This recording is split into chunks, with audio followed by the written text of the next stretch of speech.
mind-boggling to think back to before they existed. And I guess, you never have that option. It's like the same thing we think about when it comes to hurricanes. How did they do it before satellites?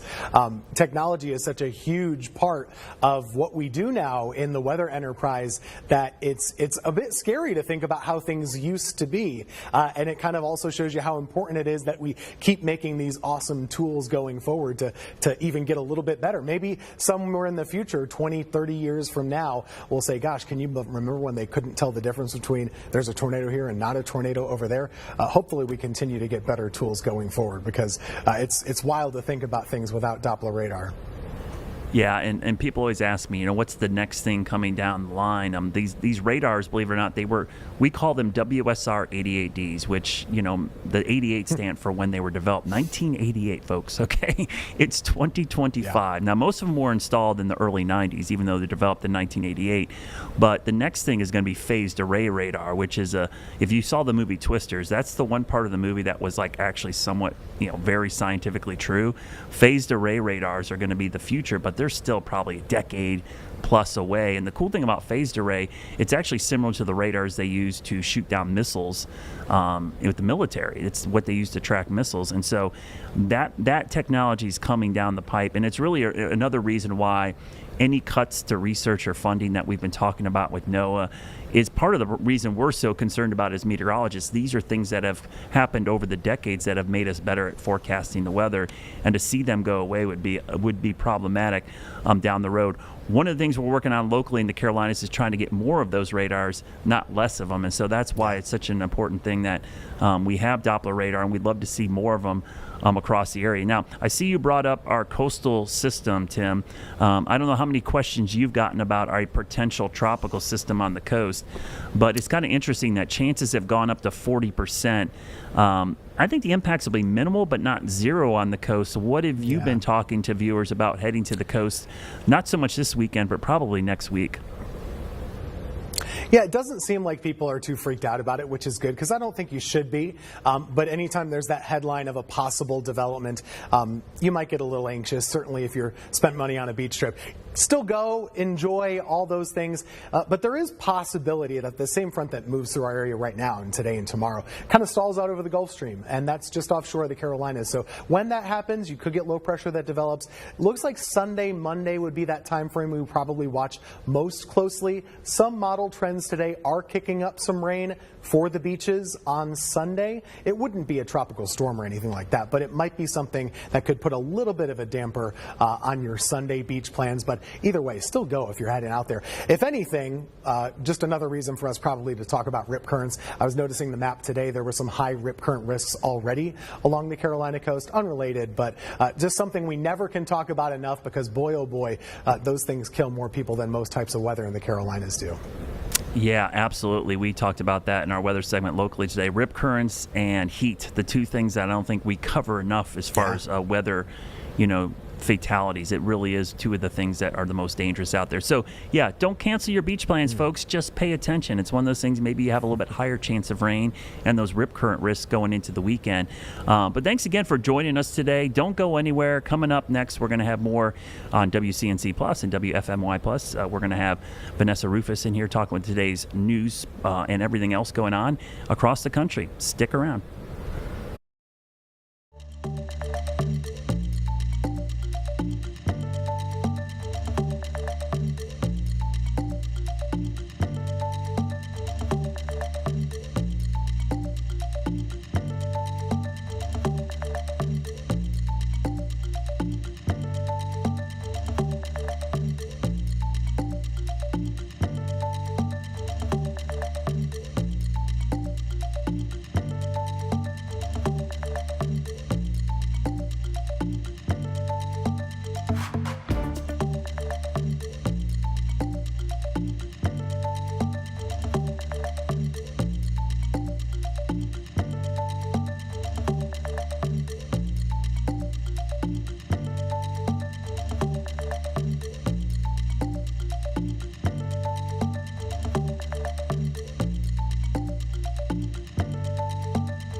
Hi, everyone. Thanks so much for tuning in here for Live Impact News on WCNC Plus. I'm Vanessa Rufus.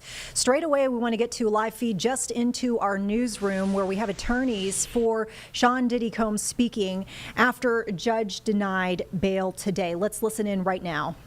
For giving me the honor and the privilege of serving him. Thank you.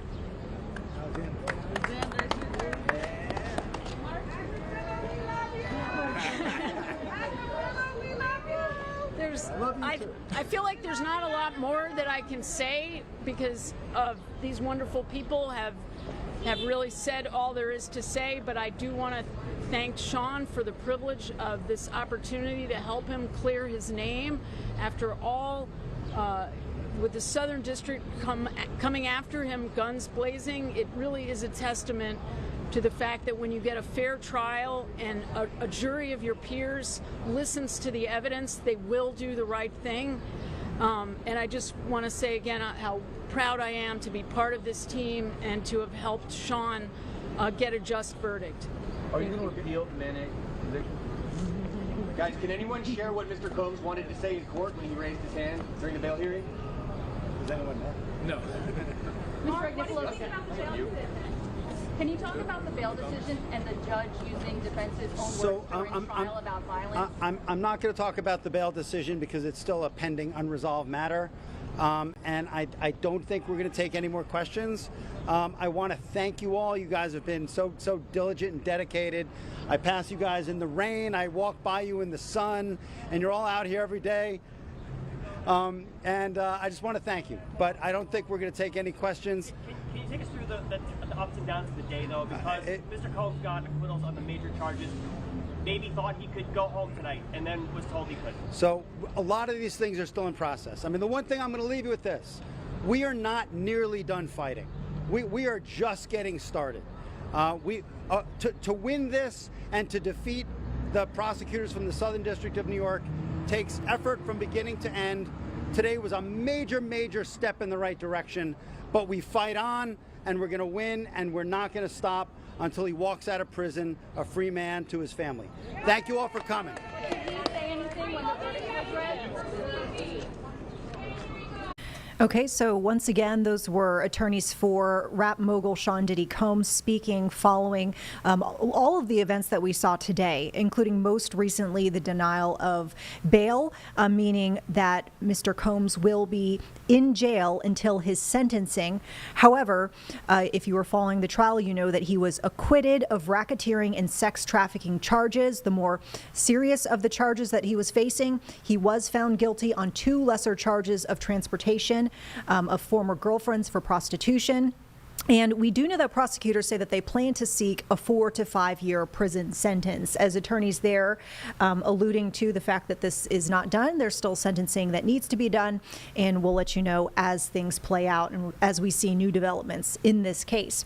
With that, we have a pretty serious situation that it sounds like it's going down in the Savannah, Georgia area. So we want to pivot to a report that we are getting live from the scene from our affiliate following what's reported as a shooting with multiple people injured at the Oglethorpe Mall. Once again, Savannah, Georgia. Sounds like several people injured. Let's listen in right now. Situation, if it were you and you knew there was some sort of active threat in a place where you are, you're probably going to wait until you are absolutely sure that it is safe to leave your location. Hold on just a second. Stephanie, you ready for, are we still waiting? Okay. We're still waiting for an official briefing from Savannah Police, but that could be getting closer because we've seen them come to this direction. So let's just take a little look around where we are. So this is a food court. This is not necessarily where the action took place, but this is absolutely sure that it is safe to leave your location. Hold on just a second. Stephanie, you ready for, are we still waiting? Okay. We're still waiting for an official briefing from Savannah Police, but that could be getting closer because we've seen them come to this direction. So let's just take a little look around where we are. So this is a food court. This is not necessarily where the action took place, but this has been where some of the injured have been brought to. We've seen several people leave on gurneys or stretchers today. So we still have a very active law enforcement and first responder presence out here. If we kind of flip around this way for Able Brandon, we see squad cars here. We see an ambulance over here. I might be sorry, putting it through the paces here right now. And there are still dozens and dozens of cars in this parking lot. Some of those cars belong to shoppers who are in the mall. Some of those cars belong to people who work in the mall. And again, it could be hours, it could be days before some of these people are allowed back in. Hey folks, just please bear with us if you can. We apologize. We realize that this feed is coming in a bit glitchy. It almost sounds like it's, I don't know, buffering. We're aware. We're working on trying to get an alternate source for this feed so we can continue to listen in. So thank you so much for your patience with that. Once again, we've been keeping an eye on this recent report of a shooting at the Oglethorpe Mall in Savannah, Georgia, where it sounds like multiple people have been injured. And reporters on scene say that workers at the mall were telling them that they are sheltering in place. And those reporters also actually witnessed 4 ambulances leaving the scene. So we are going to, of course, once again, try to work on the feed for you and keep you updated on the situation out here. A large response, as you can see from that reporter shot. You can see the crime scene tape up at the mall. We're hearing multiple agencies are responding, and there are also firefighters there as well. So not just police, but medic and fire. I believe that report has just ended. It looks like the reporter stepped away from the shot. So we'll continue to work on getting that feed. If we get it back with a live report, we'll certainly bring that to you here on Live Impact News. But once again, that's a look from the Oglethorpe Mall in Savannah, Georgia, where multiple injuries are reported. Heavy police presence after what's reported as a shooting there at the mall. All right, folks, we've got a lot more to get to over the next 2 hours here on Live Impact News. As you might recall from recent big headlines here, we're going to be keeping an eye on what happens with the reconciliation bill, the so-called Big Beautiful Bill. Keep in mind there's still some activity in the House, so we might be popping in and out with that information. Meantime, we do have a new feed here to share with you. This is a briefing that is just getting into our newsroom here, and it is out of, is this the one out of our area? Okay, so this was a shooting that we were reported on earlier this evening for you. This was breaking news throughout the day. We have some information coming to us from police regarding this double death investigation along Pebblestone Drive. That's near East Independence Boulevard. Let's listen into what police had to say about that situation. Gene Lim, G-E-N-E-L-I-M, Patrol Services Southeast Bureau. Can you start with what exactly happened down here? Yeah, media partners, members of the public. Earlier today, just shortly after noon, officers from the Independence Division received an assault with a deadly weapon call for service here, the 7300 block of Pebblestone Drive. Upon arrival, we located 2 victims who had succumbed to gunshot wounds. At this time, we are not looking for anyone else. This is a very chaotic but active scene right now that our members of our homicide team and the Independence Division are working tirelessly to try to piece all the puzzle together, so to speak. So I want to thank them for being out here and responding so quickly. Members of the public, if you have any information about this case, if you please utilize our tip line at 704-334-1600. That'll be very beneficial. You know, we rely on our public in times like this, in times of crisis. You know, we're a day away or so from a major holiday. Okay, folks, we'll come back to this update as soon as we can, but we are getting some new images and sounds like some commentary coming from the defense in the Sean Diddy Combs case. Does he think he'll be free within the next few years? Thank you. All right, thank you. Have a good night. Brian Still's coming. That was great. Brian Still and Xavier's coming.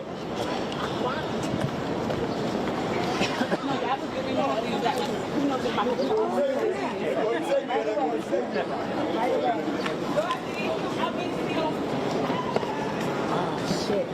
I can't, I'm just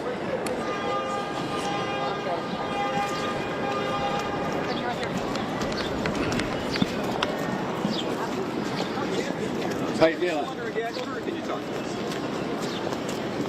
You must be very How does Sean feel? Can you just share that? Thumbs up. Come on, you guys are smiling. Give us something. Sir, are you planning to appeal on the transportation count?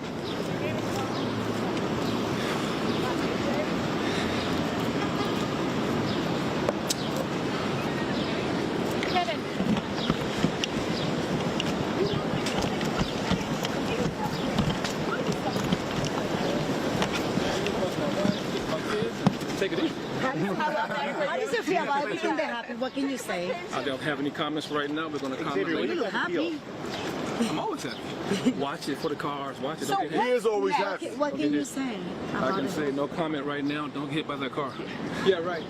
All right, guys. We appreciate you. Have a good night. You too. Thank you very much. I appreciate you. All right, Thank you.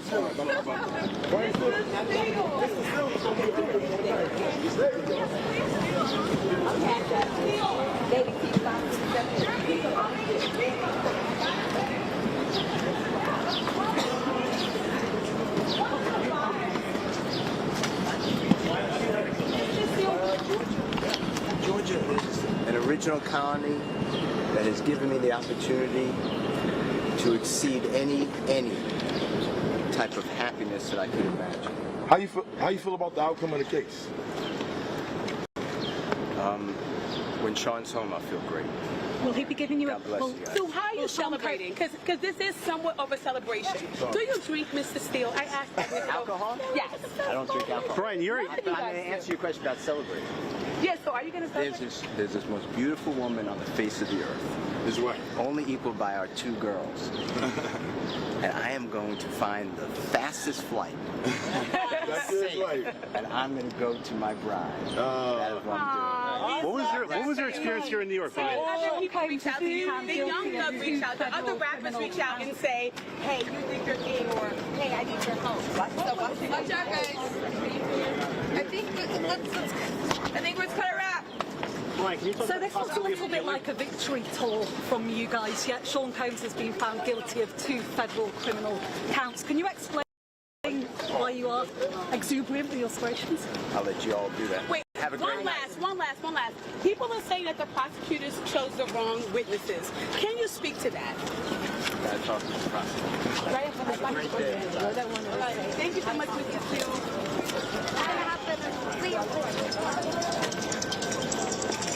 I've been working. Hey, Joe. Listen.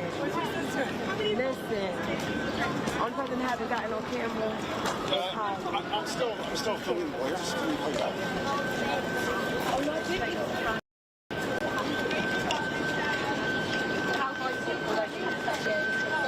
All day long. Thank you, Holly. All right, what camera?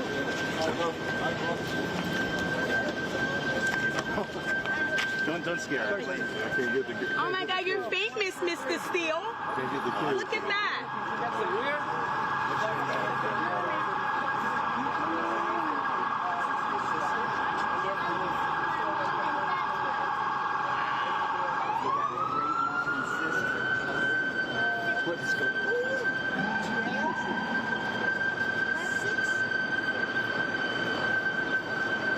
Mr. Steele, what's next for you? Hey, Mr. Steele, she jacked you and blew it up. Mr. Steele, how do you feel about getting fame in this? Hey, Mr. Steele, can I borrow $100? How do you feel about the fame? Brian, what's next for you? Will Sean Combs be a free man? Just $100. I know you make $1 million a day, bro. Would you consider yourself a celebrity at this point? He is. Steele, how do you feel about Drake making a song about you? That's a good question. Oh, that's a good question. Boy. I'm a big fan. Mr. Steele, last question. I think that you're going to have a lot more work to do for more celebrities that's coming right after Mr. Combs. What you think about that? I think the criminal justice system is broken. And we need people like you to show that, and let's get it right. Will Have a Sean great Combs night. be giving you a bonus, sir?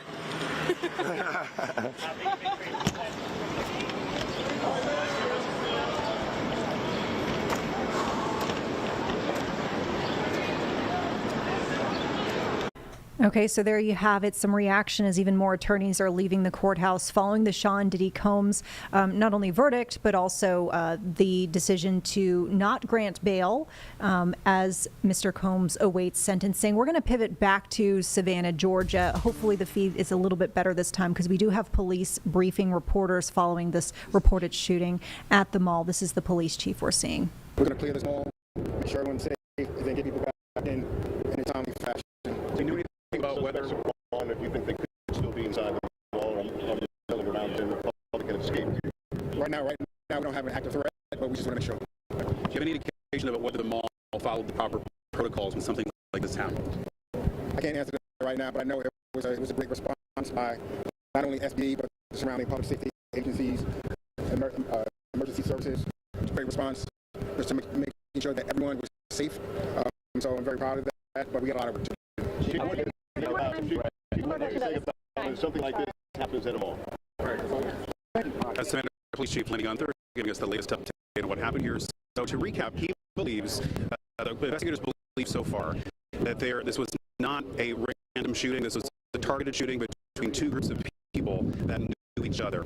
We've heard from some witnesses report they believe it happened in and around the store called Elevate in this mall. He was asked about whether he thought this was gang-related. The chief didn't know that at this time. We are told that there are 3 injuries. They are believed to be non-life-threatening. We don't know whether the people injured were actually members of the groups that may have been firing upon one another. What they're currently concerned with is clearing this mall. As you might imagine, people have scattered to all corners of the mall looking for a safe place to hide and wait out this event.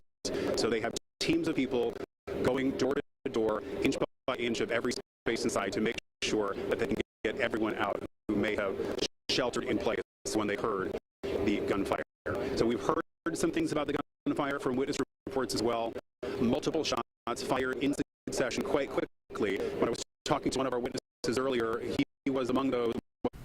Okay, we apologize once again for this feed. We were able to kind of deduce a little bit of information, though, from kind of the jerky audio that we were able to get from the reporter. It sounds like the people involved with this shooting seem to have been known to each other. I believe I heard him say that there were 3 injuries. It's unknown whether this is gang-related, and of course, more information to come as we go on throughout the evening.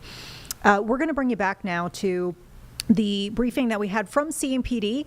We'll pick up where we left off. This is the Pebblestone shooting that we reported on as breaking news. 2 people dead.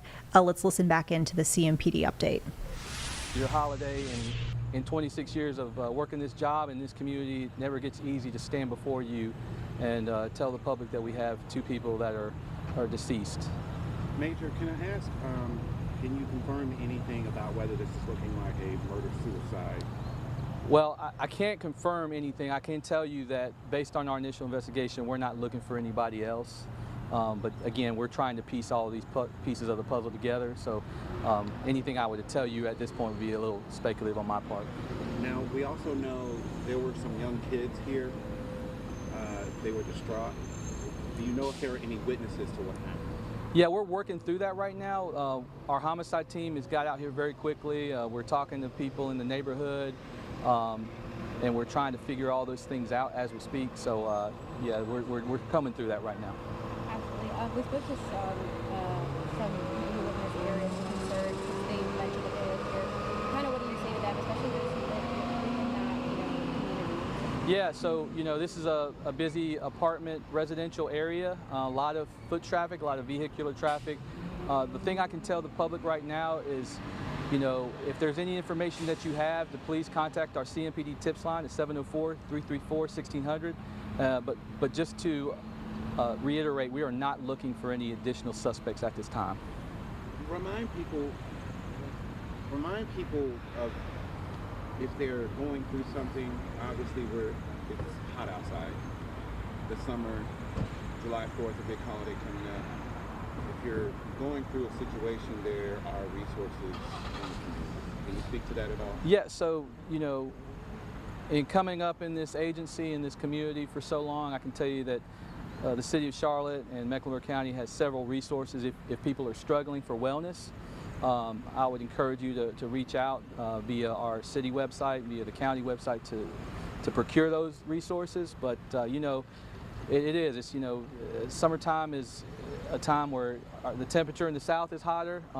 So, I don't know if there's any correlation to anything I'm talking about today with that, but I'll just tell you, it's our resources are out there and our community supports us, both citizens and the police. So I would encourage anybody who's struggling to please reach out to those resources.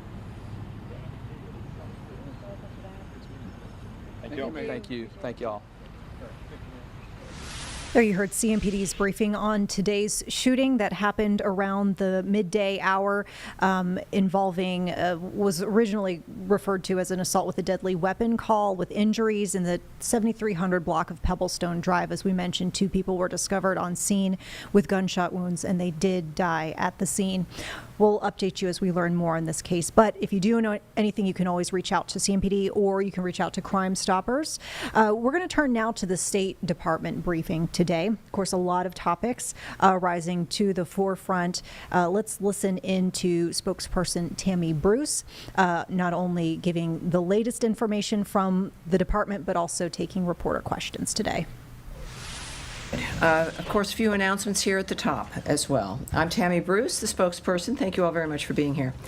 This week, the Trump administration and the Department of State achieved significant milestones, advancing peace, strengthening U.S. partnerships, and realigning foreign assistance to better serve American interests. The Quad, a partnership between the United States, India, Japan, and Australia, held their foreign ministers meeting here in Washington, D.C., right here at the State Department. These officials, representing 35% of the world's combined GDP, advanced an ambitious agenda to enhance collective security and economic resilience. Quad countries agreed to expand maritime law enforcement, cooperation across the Indo-Pacific, reinforcing their shared commitment to uphold international law and freedom of navigation. They also launched the Quad Critical Minerals Initiative, a landmark effort to diversify and secure global supply chains in strategic sectors, ensuring our economies remain resilient against coercion. I can also announce the completion of a major foreign assistance reform effort. Secretary Rubio remarked that the U.S. Agency for International Development will no longer implement foreign assistance programs going forward. The Department of State will take the lead on administering foreign assistance programs with a mission that directly advances our national interest, accountability, strategy, and efficiency. This restructuring puts U.S. taxpayers and American priorities first, marking a new chapter in global leadership.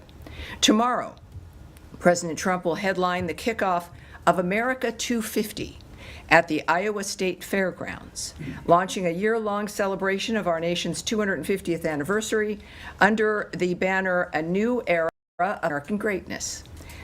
The 250 National Tour will bring community-focused celebrations to all 50 states and U.S. territories. Finally, this week, Americans around the world will join in celebrating our nation's independence. July 4th is a time to reflect on the freedoms and liberties we all cherish. And we wish everyone a safe, happy, and meaningful Independence Day.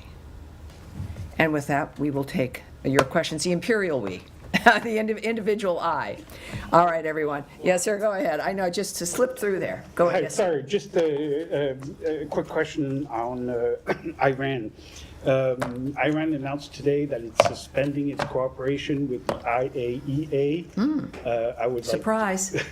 I would like to have your thoughts. I have a few on that. Yes, we of course do have a little bit to say in that regard.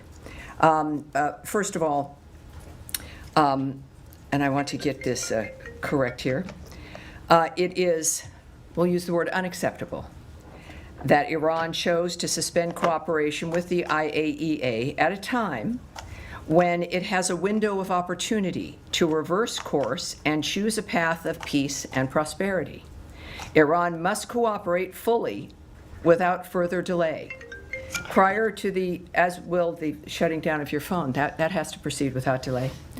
Prior to the United States' successful military operation, Iran was amassing a growing stockpile of highly enriched uranium for which there was no credible peaceful purpose, and it was the only state producing highly enriched uranium up to 60% that does not have nuclear weapons. Iran must fully comply with its safeguards agreement required under the NPT, including by providing the IAEA with information required to clarify and resolve long-standing questions regarding undeclared nuclear material in Iran, as well as provide unrestricted access to its newly announced enrichment facility. We look forward to further detailed reporting from the IAEA about this.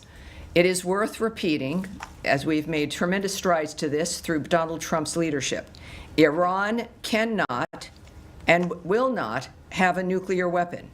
The President has said this repeatedly. The Secretary of State has said this repeatedly. We have repeated it from this podium.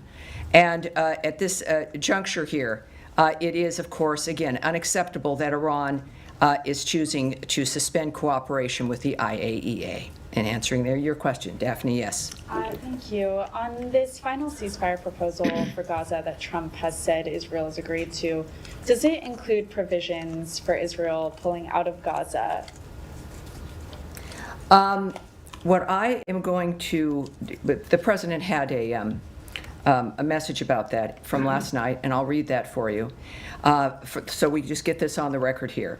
From the President, Donald Trump, my representatives had a long and productive meeting with the Israelis today on Gaza. Israel has agreed to the necessary conditions to finalize the 60-day ceasefire, during which time we will work with all the parties to end the war.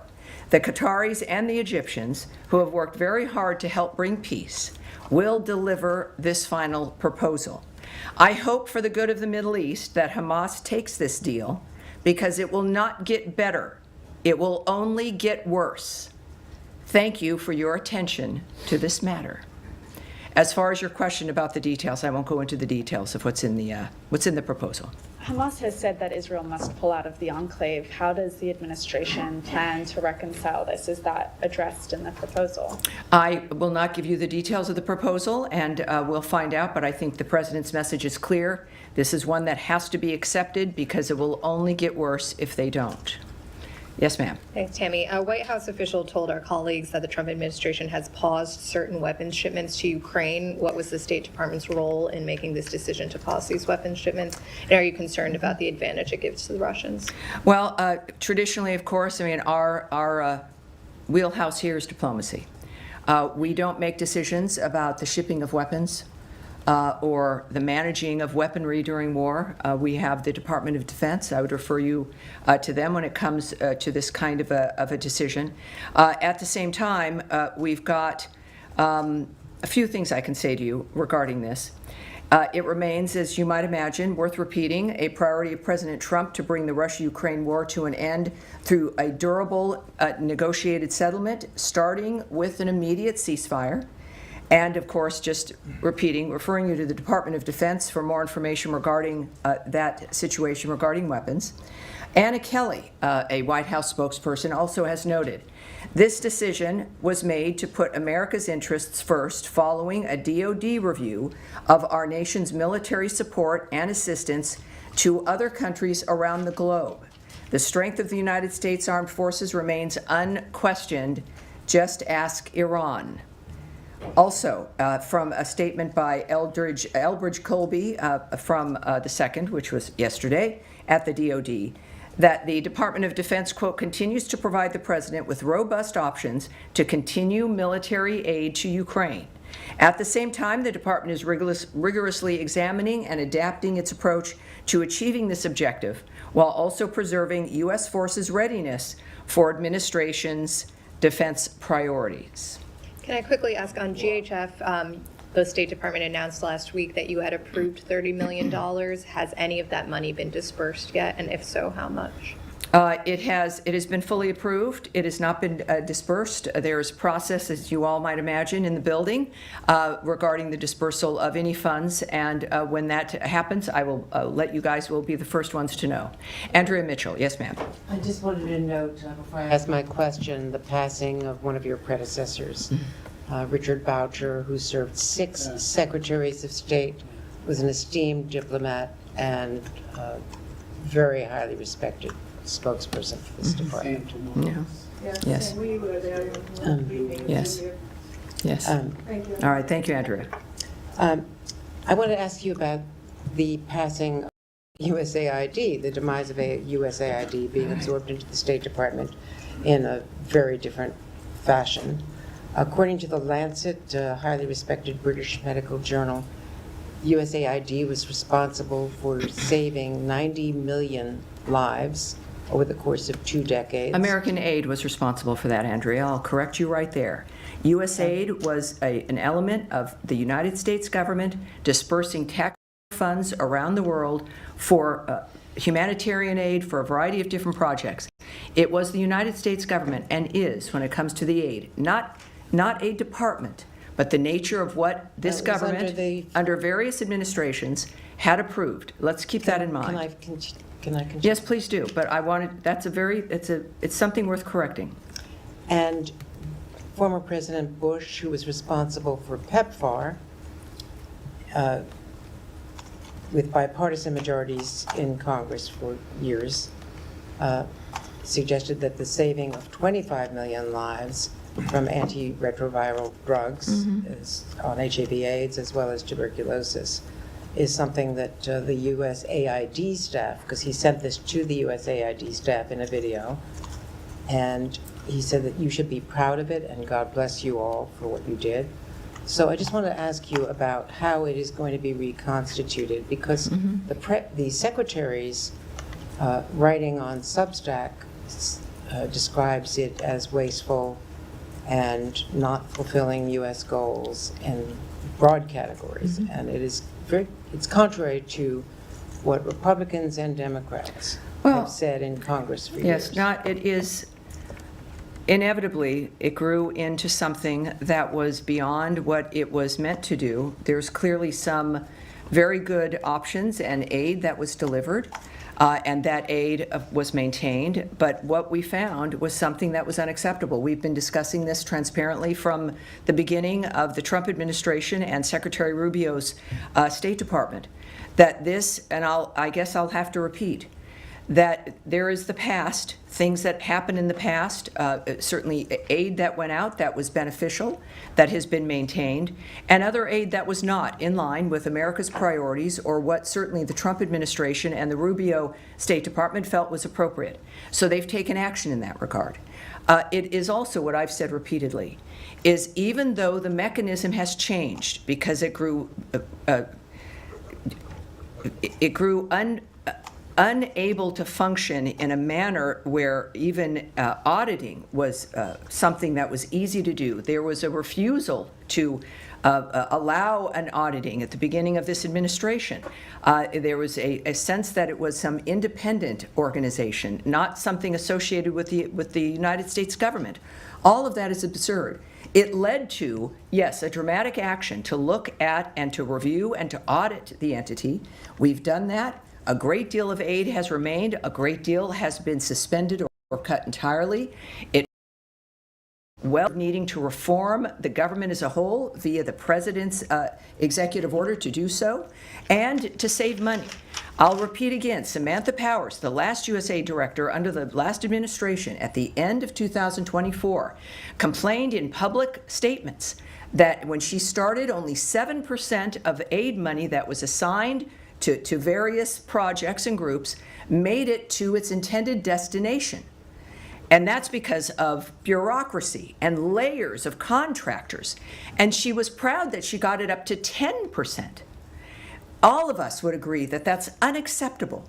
And that even if you do cut the amount of money that's going out, doesn't mean that the services get cut. It doesn't mean that the benefits get cut. It could in fact mean more services, more benefits with less bureaucracy, with services getting directly to the people who need it. I'll finish. You stated a number of things that I think are unfortunate, and the American people deserve to hear an answer. Because we've also described, you asked, how will this look now? With this reorganization, it fits within the framework of making sure that people assigned to those regions, and we have those, that's called bureaus here, people who are assigned to look at the nature of what's happening in a certain region of the world. They're the experts in that regard. that foreign assistance for that region will now sit with the Bureau assigned to that region, as opposed to some massive bureaucracy not even housed in our building, dealing with countries and regions separately without dealing with the experts here who understand what those regions might need. It will be more efficient. It will be more effective. We are not ending foreign aid. We are making it more nimble. We are operating at the speed of relevancy to making sure that the millions and billions of dollars that we spend on aid get to where it is meant to go. There is nothing to be proud of when 90%, according to Samantha Powers, is not even making it to the people to whom it was promised. These are promises. Donald Trump makes promises and he keeps them. Promises made, promises kept. We will be doing that also now with foreign aid, with the new structure of how this will be working. We are, of course, it is in our DNA. We exist in large part because of the nature of what America stands for, as a beacon of hope for the future for the world. We've died on that principle. We live on that principle, and we are giving foreign aid on that principle, but it will be functional, it will be auditable, we will know where it's going, and we will see results. All right. Yes, sir. Thank you, Tommy. I have two questions on Ukraine. I want to press you a little bit more. I know you referred to the Defense Department. Yes. But the Ukrainians appear to have learned about it from the media this morning. Is there any reason behind the failure when it comes to communicating this to the Ukrainian allies? I would argue that that is not correct. Obviously, perhaps some Ukrainians heard about it in the news. Our communication lines with Ukraine have always been robust. While it was not, well, I will not discuss who delivered the news, but that is a conversation clearly that is something that occurred because of the importance of this project to the United States. We have been Ukraine's biggest supporter emotionally, militarily, financially, and there's a reason for that. At the same time, as we've also said and the President has said, and the Secretary, that we in fact have got to make sure, because we have a global front of what it matters to America, and that's why we've been asking our European partners and allies and friends to also chime in because of the nature of the fronts that we are always dealing with around the world. And that is sometimes a decision. At the same time, the DoD statement made clear that they have robust options as we continue to work to assist Ukraine when it comes to the options that they might have. That's from the DoD, and I don't doubt that. So we should, I think, be cautious about judging the nature of what has just occurred, considering our commitment that remains for the country of Ukraine. Point taken, but the president from the get-go made it clear that his American first foreign policy objective when it comes to Russia-Ukraine war is to end the killing. And these are defensive weapons that Ukraine needs that for that very reason, to end the killing of Ukrainians by the Russians. How do you square that circle?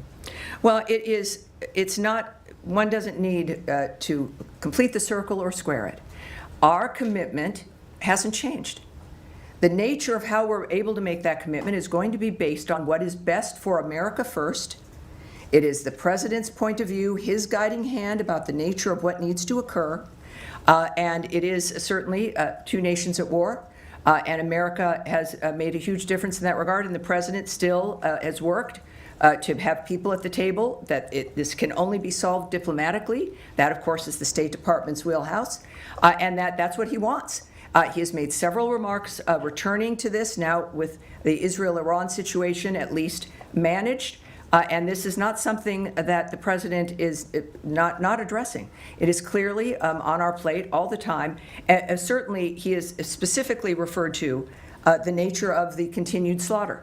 It is unacceptable. It is a horrible dynamic, the targeting of civilian areas.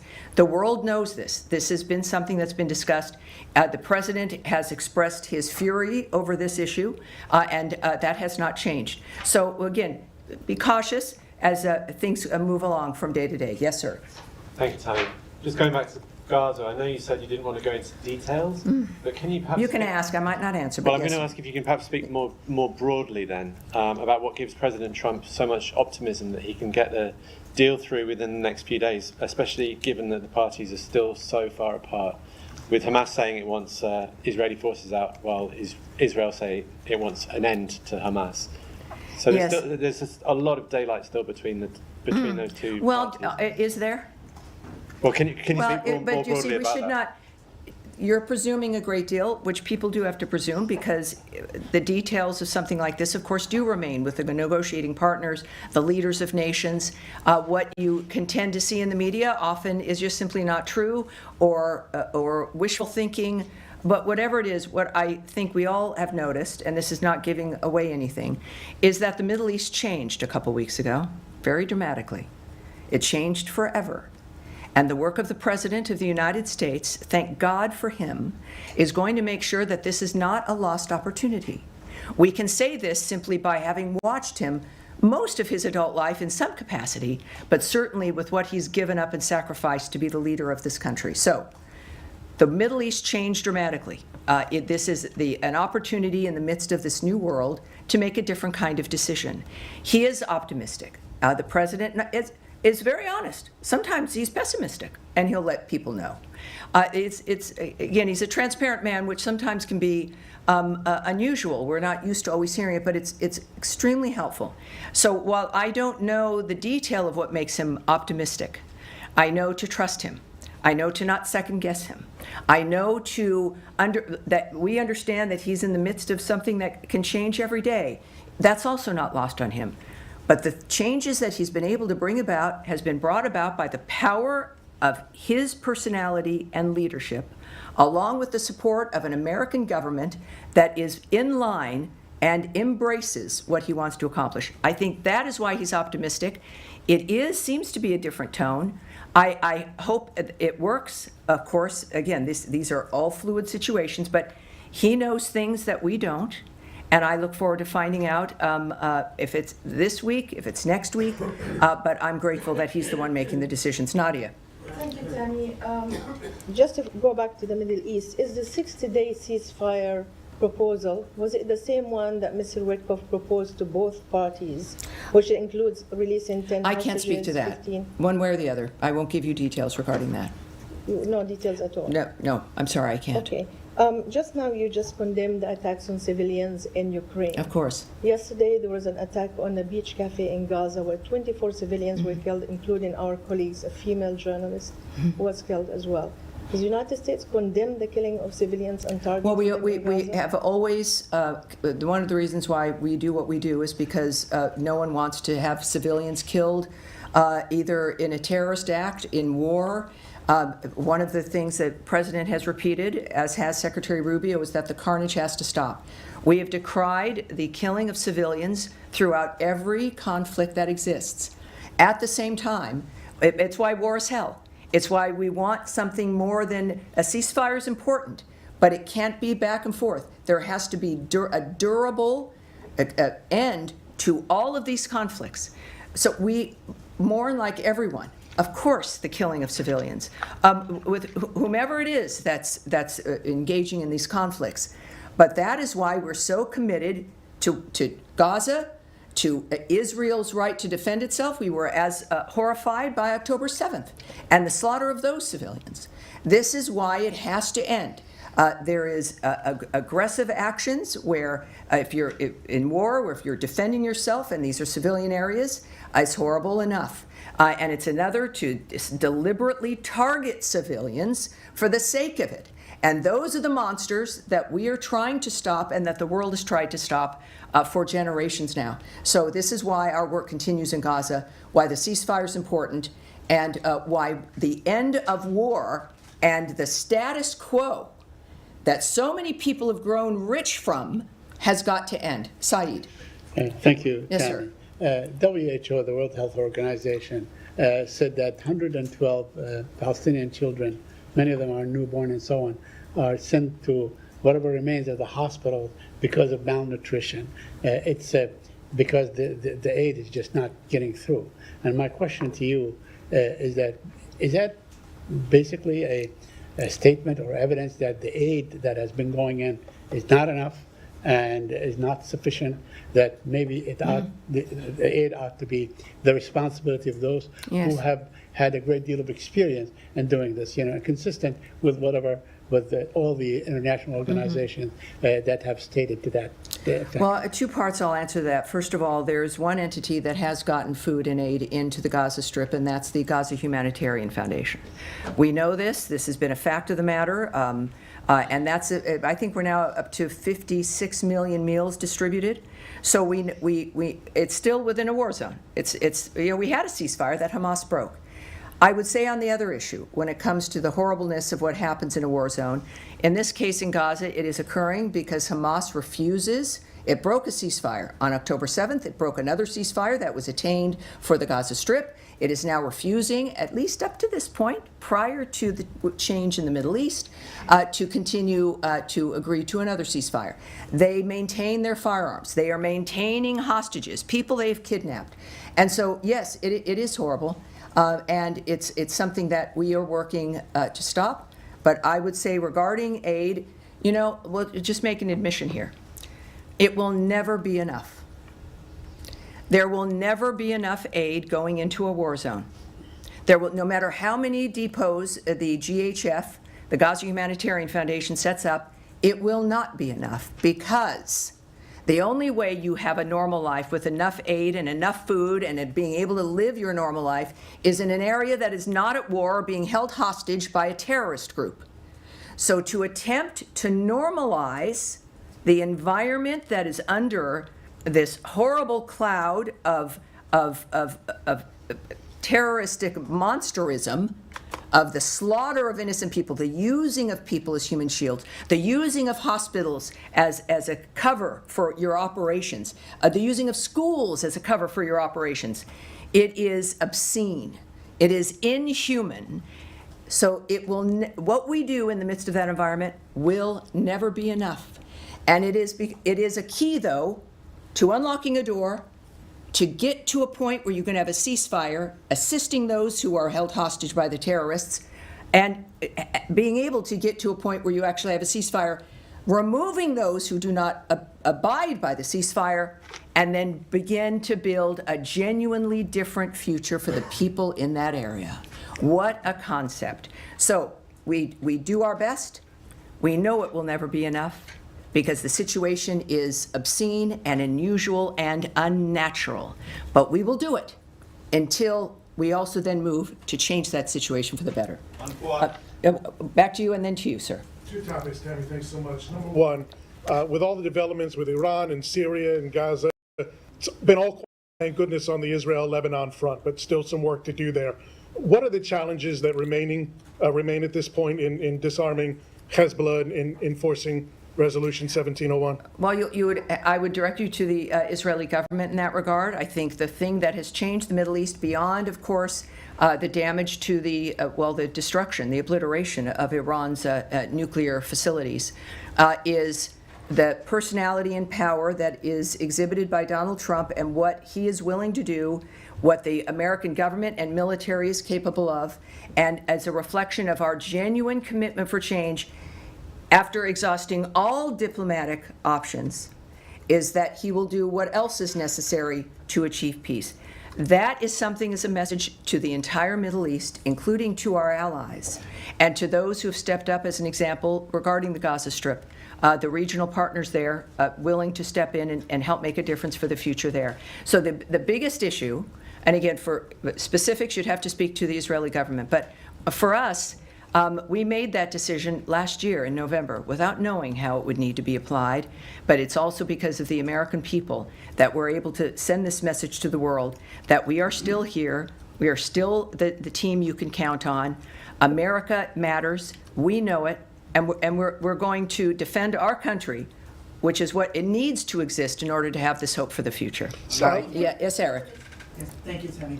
Wanted to ask about, I understand the decision on which weapons to provide to Ukraine being one taken at the Pentagon, but from a diplomacy standpoint, does pausing the weapon deliveries for Ukraine make it more difficult to get Russia to come to the table in terms of a peace agreement or a ceasefire because it somehow relieves potential pressure on them? It's a very good question, but it's good that it's not going to be a factor because we haven't paused sending weapons to Ukraine. This is one aspect, one situation, one event that has been changed. As you heard from the DoD, there are multiple robust other options and efforts regarding the Ukrainian situation with weapons. Again, I don't speak for the DoD. I can only refer to their statement and to what they've stated very bluntly. The President has also indicated his remaining commitment regarding Patriot missiles. This is not, I will reinforce this is not a cessation of us assisting Ukraine or of providing weapons. This is one event in one situation, and we'll discuss what else comes up in the future, but be wary of painting too broad a brush there. All right. And another, sorry. One more. You just a few minutes ago put out a statement about about Secretary Rubio's phone call with the Foreign Minister of Mexico, Juan Ramón de la Fuente, in which they spoke about issues relating to transnational crime, terrorist organizations, of which the Mexican cartels were declared on in the first days of this administration. We were busy. We are busy. Yes. I was wondering if you could talk about the importance of the relationship with Mexico, but in particular the designation by the Treasury Department of Mexican banks that were involved in money laundering, and whether that was part of the discussion between the Secretary and his counterpart.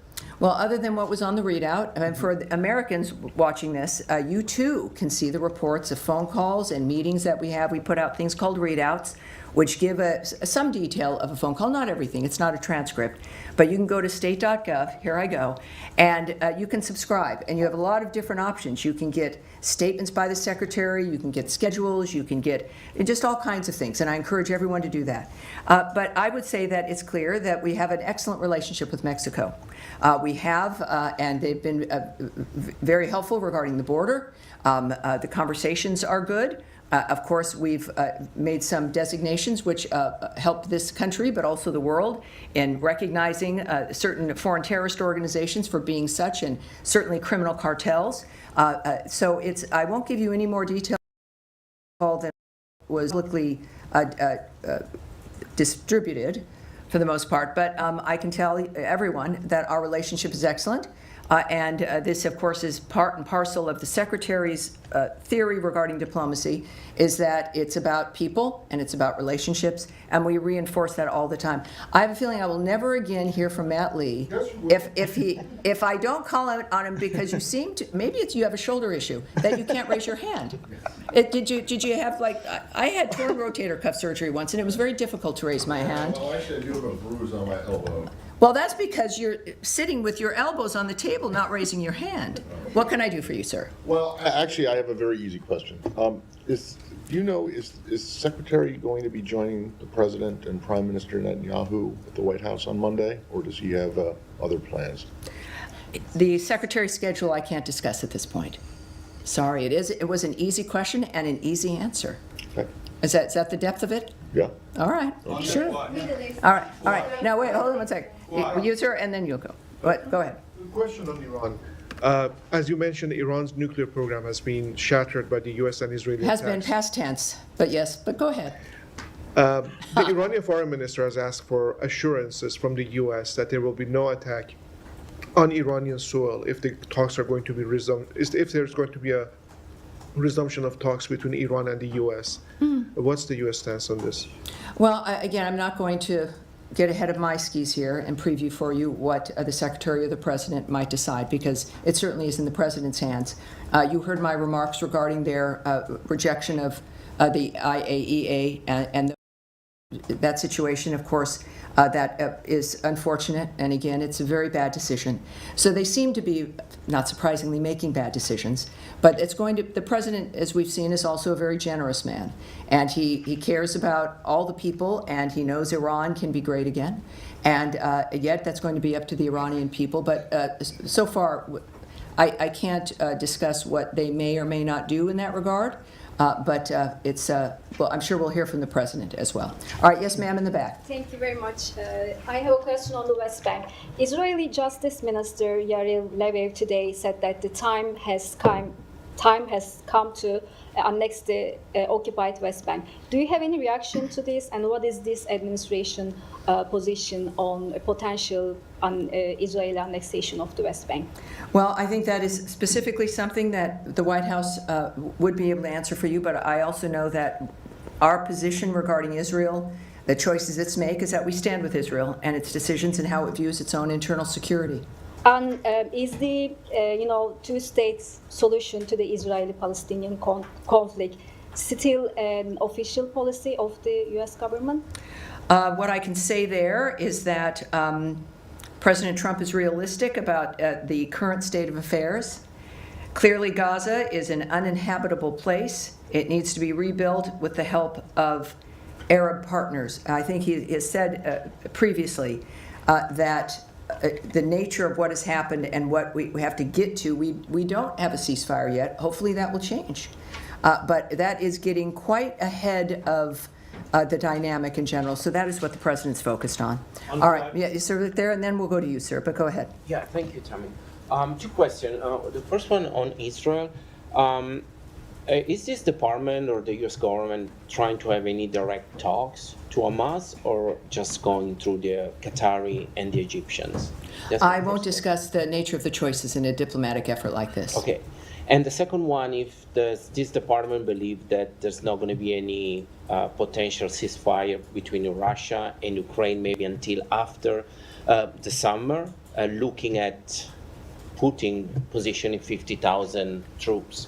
Well, again, I'm not going to speculate, but the commitment I know by President Trump and the Secretary is that things have to happen quickly. We've seen deadlines set. We've seen statements regarding waiting weeks versus days for the parties to do something, certainly for Russia to give an indication whether it was serious or not. So we are not an administration, obviously, that is going to let things go for months or a year, but I certainly am not going to speculate on what the timeline might be for a ceasefire, which the president stays focused on. Thank you. All right, and you, sir, in the beige jacket. Yes, sir. Thank you. How does the State Department interpret Iraqi Prime Minister statement that disagreements between Baghdad and Washington could undermine the relationship between both sides? And can you comment on? We're going to have to take that. We're going to have to take that back. But go ahead for a second one. Can you comment on reports that Iraq has moved to accelerate a radar system deal with South Korea in light of recent regional developments? We're going to take that back as well, if you don't mind, sir. When we say, again, for Americans watching, when we take something back, we get an answer for that reporter, and we get the answer right back to you, sir, and we will do that for sure. On what? All right, yes, go ahead. Thanks, Tommy. I just want to come back to USAID, given that the official closure of it happened this week. Sure. Will state or the administration be releasing a breakdown of how much it has cost to shut down USAID for the taxpayer to be able to see that? For example, how much does it cost to bring some 2,000 USAID officers back from the field to the US, including their family members? How much does it cost to do payment settlements for contracts and grants?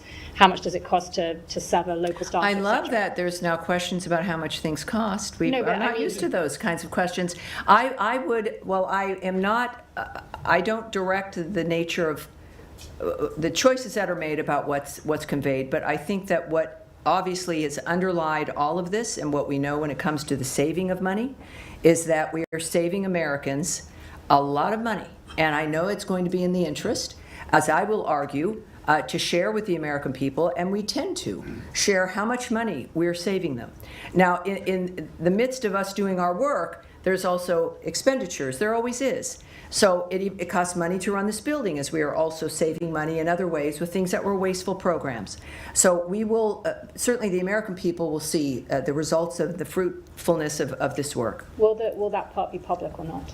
Well, I think certainly as they've been public in the past, certainly the Trump administration is public about money that's already been saved through a variety of work, including DOJ's work. I don't know how that will look, and I'm not going to get ahead of that, but I would think that, yes, obviously they're going to be proud of the nature of the money that is saved, and in order to make sure the American people know what that effort has gotten to us. Yes, ma'am, in the pink.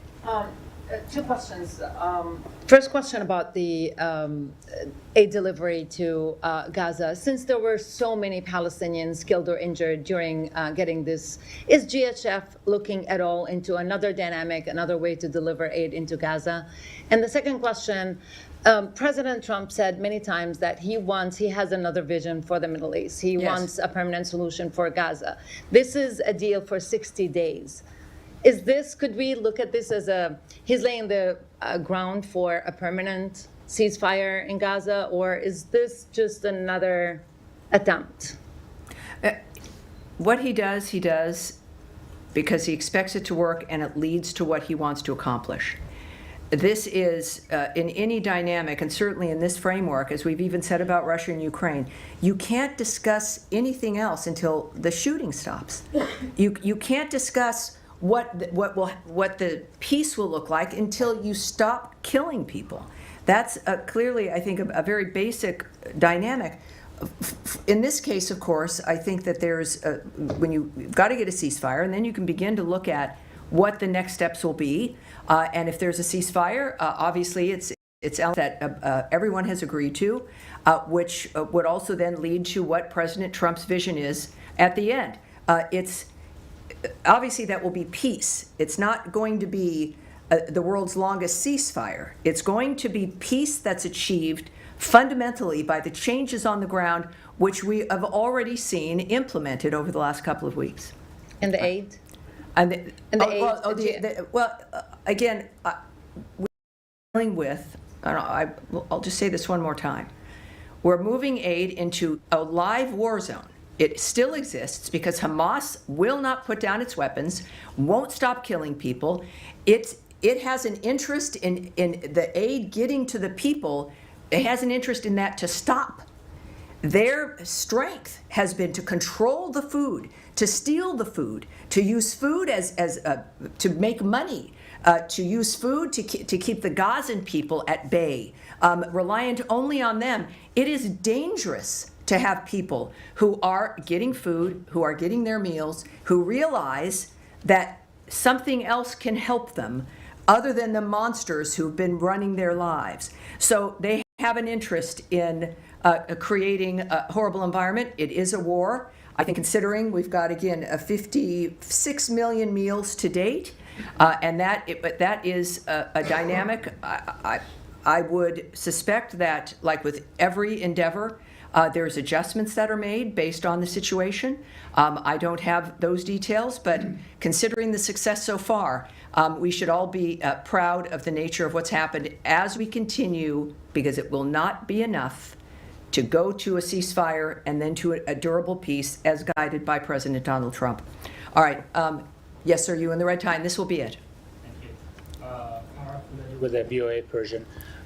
Question, are you able to confirm reports that Americans have been arrested trying to leave Iran? I do, and I'm glad you asked that, because we heard about that very early on. So while we can't remark on individual reports, of course, we have long warned U.S. citizens not to travel to Iran, and that is especially true now.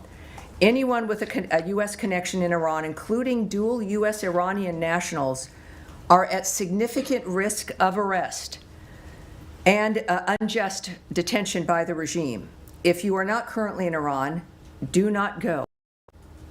If you're in Iran, please see our most recent security alert and make plans to safely depart.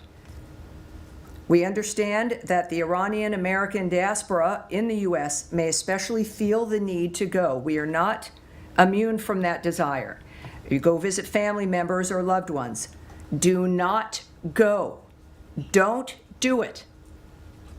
You cannot help your loved ones from jail. So I think that's our position. I appreciate the question. And that's going to be it for today. All right, everyone, have a wonderful Independence Day, 4th of July, and we will see you. I'll be here next week, Tuesday and Thursday, for more. And remember, state.gov, whether you're at home, here as reporters, sign up for all of our alerts, and also keep an eye on things, as Eric does, with the readout of the Mexican phone call there. Thank you, everyone. Thank you. Thank you, and I hope your shoulders, it gets better, Matt. Okay, so there you have it. Wrapping up the State Department meeting, there goes spokesperson Tammy Bruce speaking on multiple topics, but primarily you heard a lot of questions there about Iran. We want to turn to local story here. We've got an unsolved death from 2022 out of Rowan County, but there's some new developments in this today. In fact, North Carolina Governor Josh Stein has actually offered here a reward, $25,000 for information that leads to the arrest of whoever might be responsible for the death of Michael Michke. What's interesting about this case was Michke, at 40 years old at the time, was discovered inside a burning camper on St. Peter's Church Road in Rowan County, and initially there was no autopsy. It took a few days for them to get an autopsy. They realized that he was actually shot multiple times before the RV was actually set on fire. And now authorities believe that this might be linked to another homicide from a month earlier and just a few miles away. So our Caitlin Hagwood spoke with Michke's family, not only talking about the case itself, but also the legislative change that they've been pushing for, because we talked about the situation with the autopsy, how it came a few days after the incident. They want to make sure that in any case where there's a fire and somebody passes away, that there is an autopsy done, just to be sure, just so authorities have the most accurate picture of what might have happened. So let's listen in here to them speaking with our Caitlin Hagwood.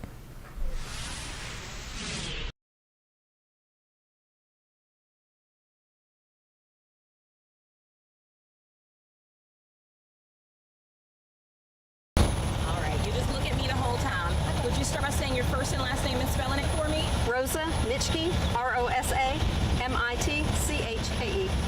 Drew Milo, Drewmilo. And tell us your connection to the story. My husband, Michael Mitchke, was murdered in August of 2022. And he's my father. All right. I'm going to let that truck go by.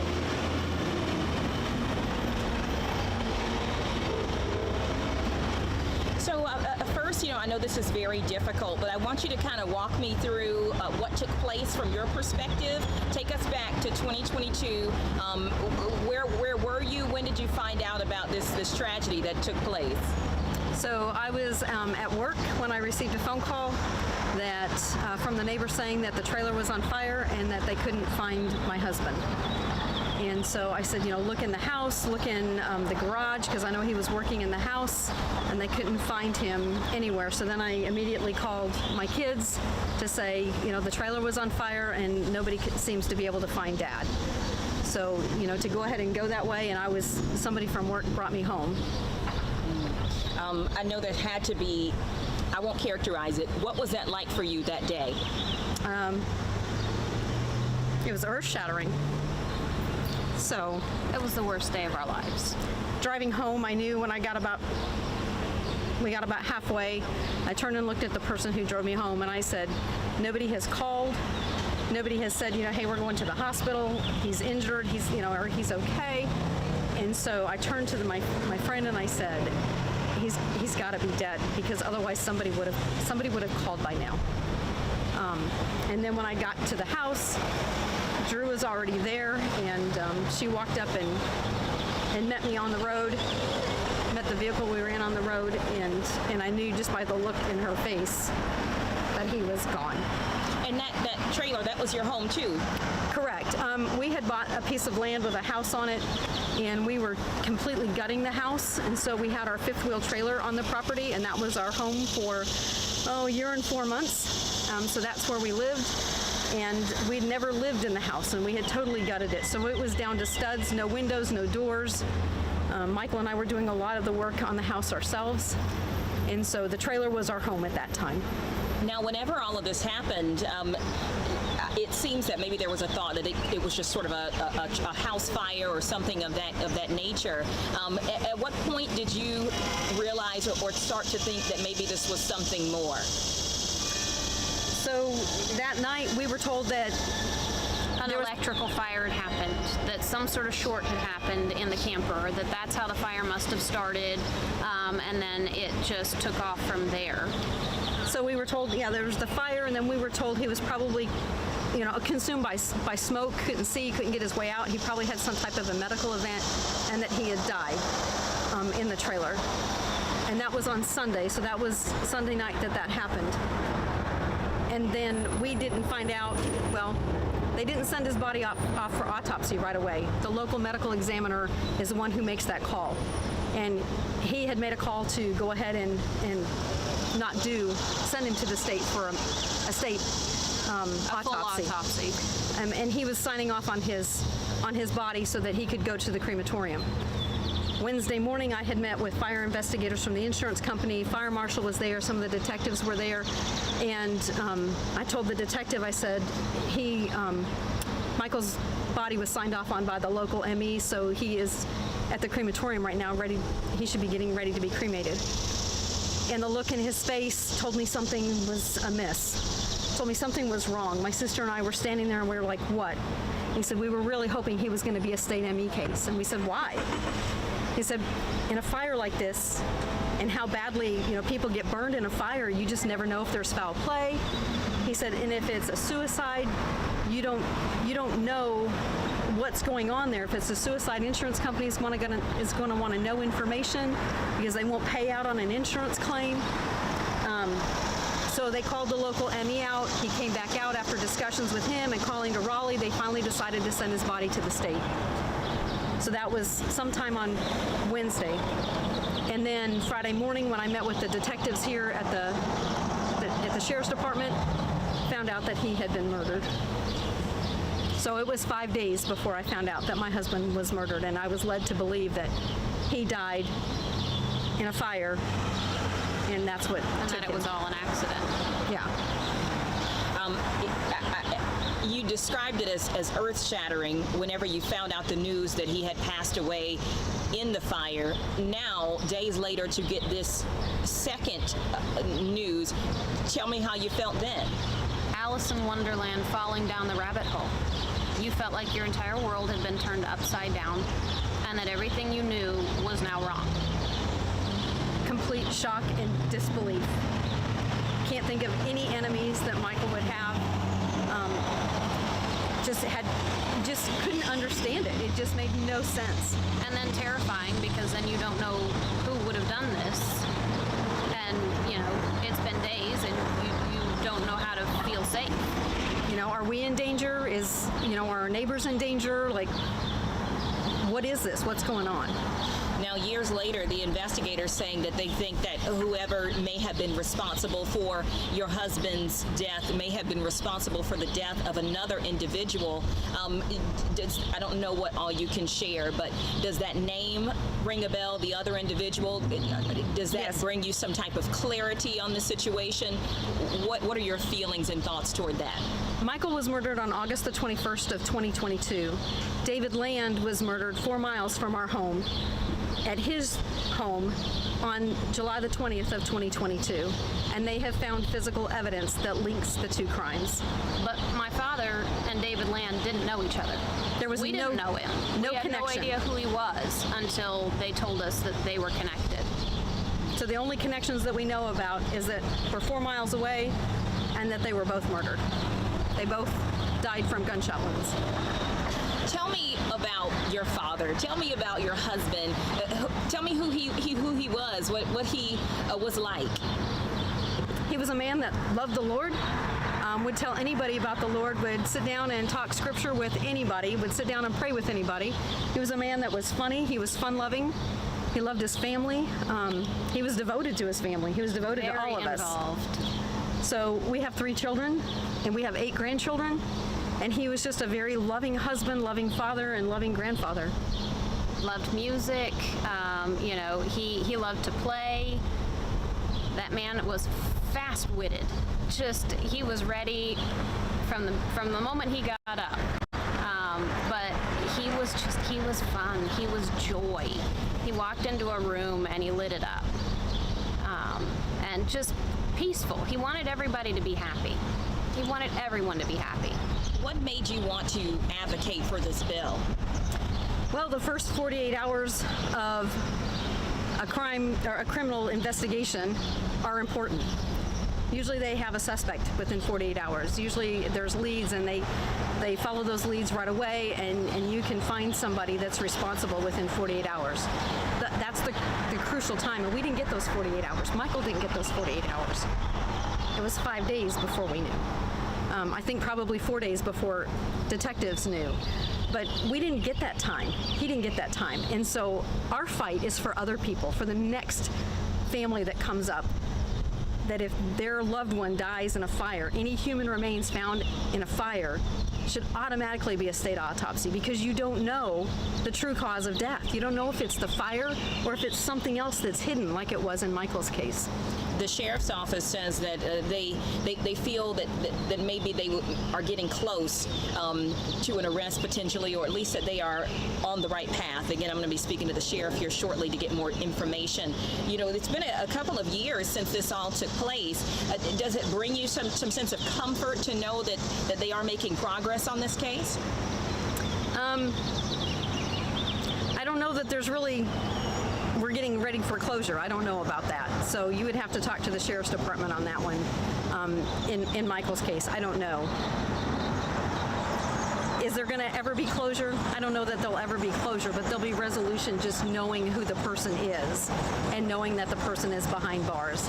And that's where we would find comfort. That's what we hope for at this point, so that we don't have to wonder if somebody's coming for you next. What would you say to that individual who the investigators believe may have been involved in all of this? What would you say to that person? So, you know, I'm angry at that person. So what they did was wrong, and I would probably say, you know, what you did was wrong. But sin is sin. Doesn't matter how small or how big. In God's eyes, sin is sin. So I forgive that person. I hope that they turn their life around and that they follow the Lord and that they have a relationship with Jesus. Because what happens here on this earth is not truly important. It's what your belief in Jesus is and your relationship with Him and eternity that's the most important. How important has your faith been in getting you through all of this? Without it, we wouldn't get up in the morning. Yes.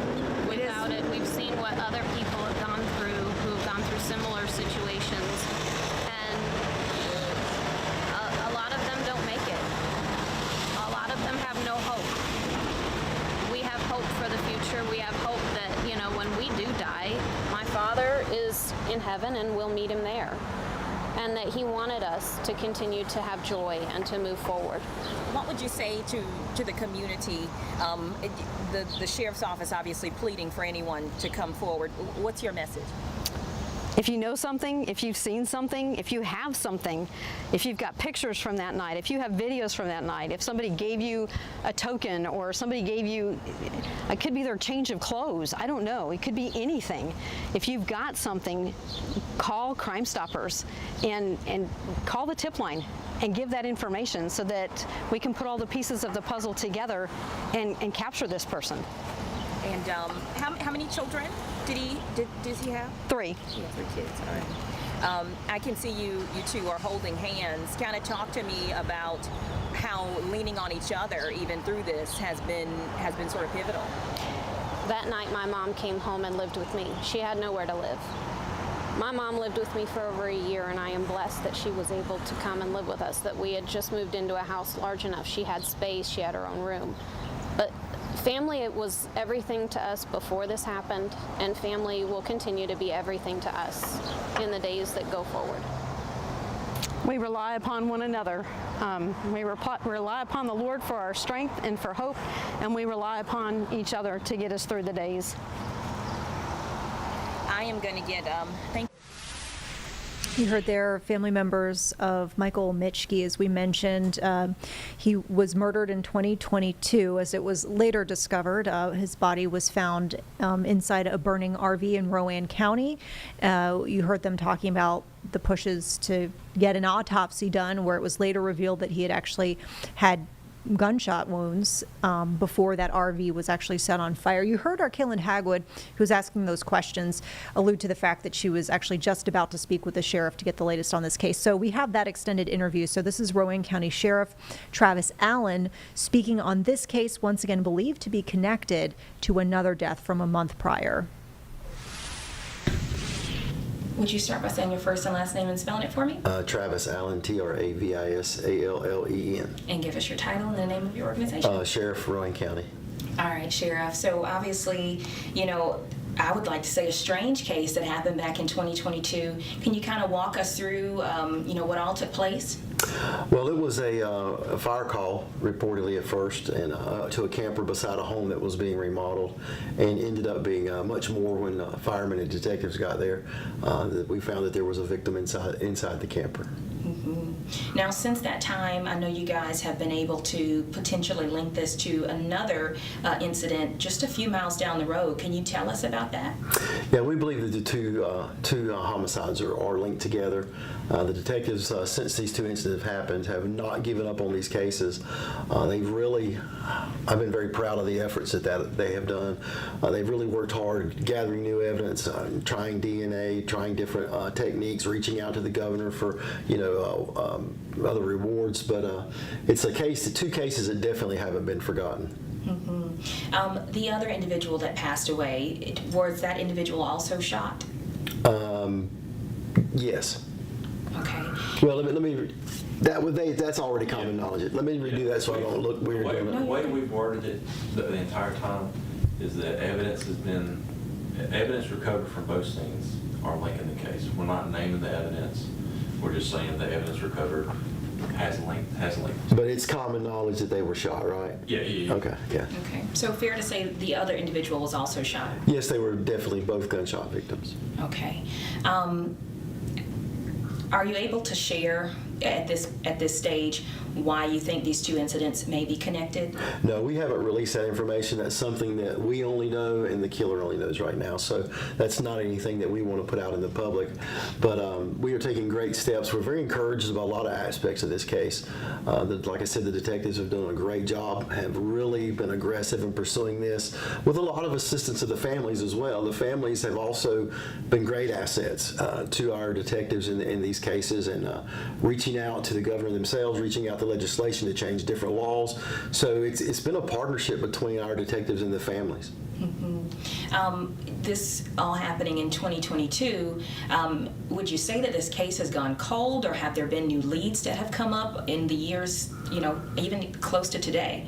I don't think this case has ever gotten cold. I think this case has been a very methodical, step-by-step process, one step at a time.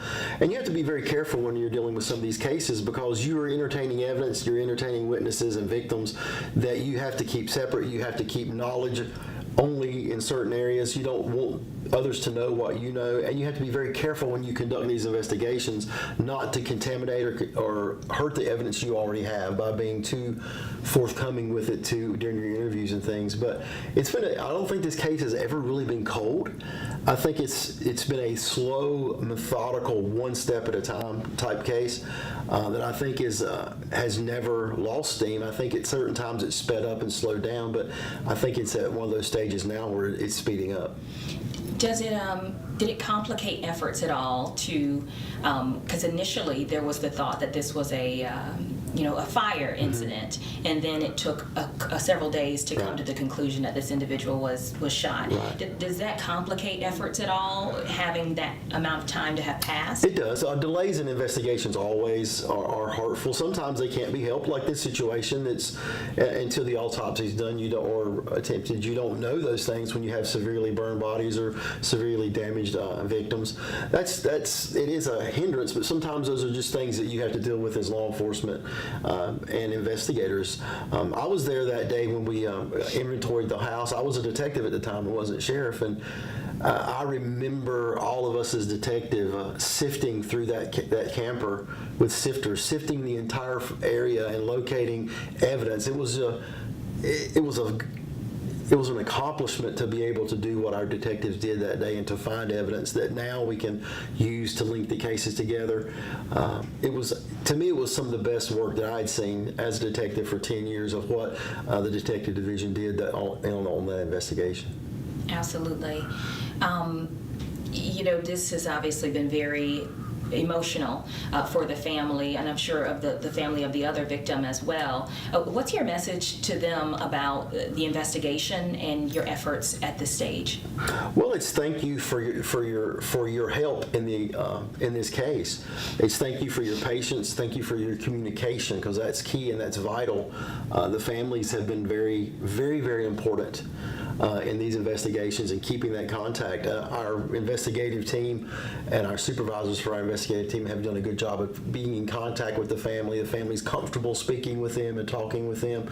It's just building relationships and asking questions and giving answers to them so they know what's going on as much as we possibly can. But they have been a very vital asset in this investigation. Do you have a suspect or suspects in mind at this stage?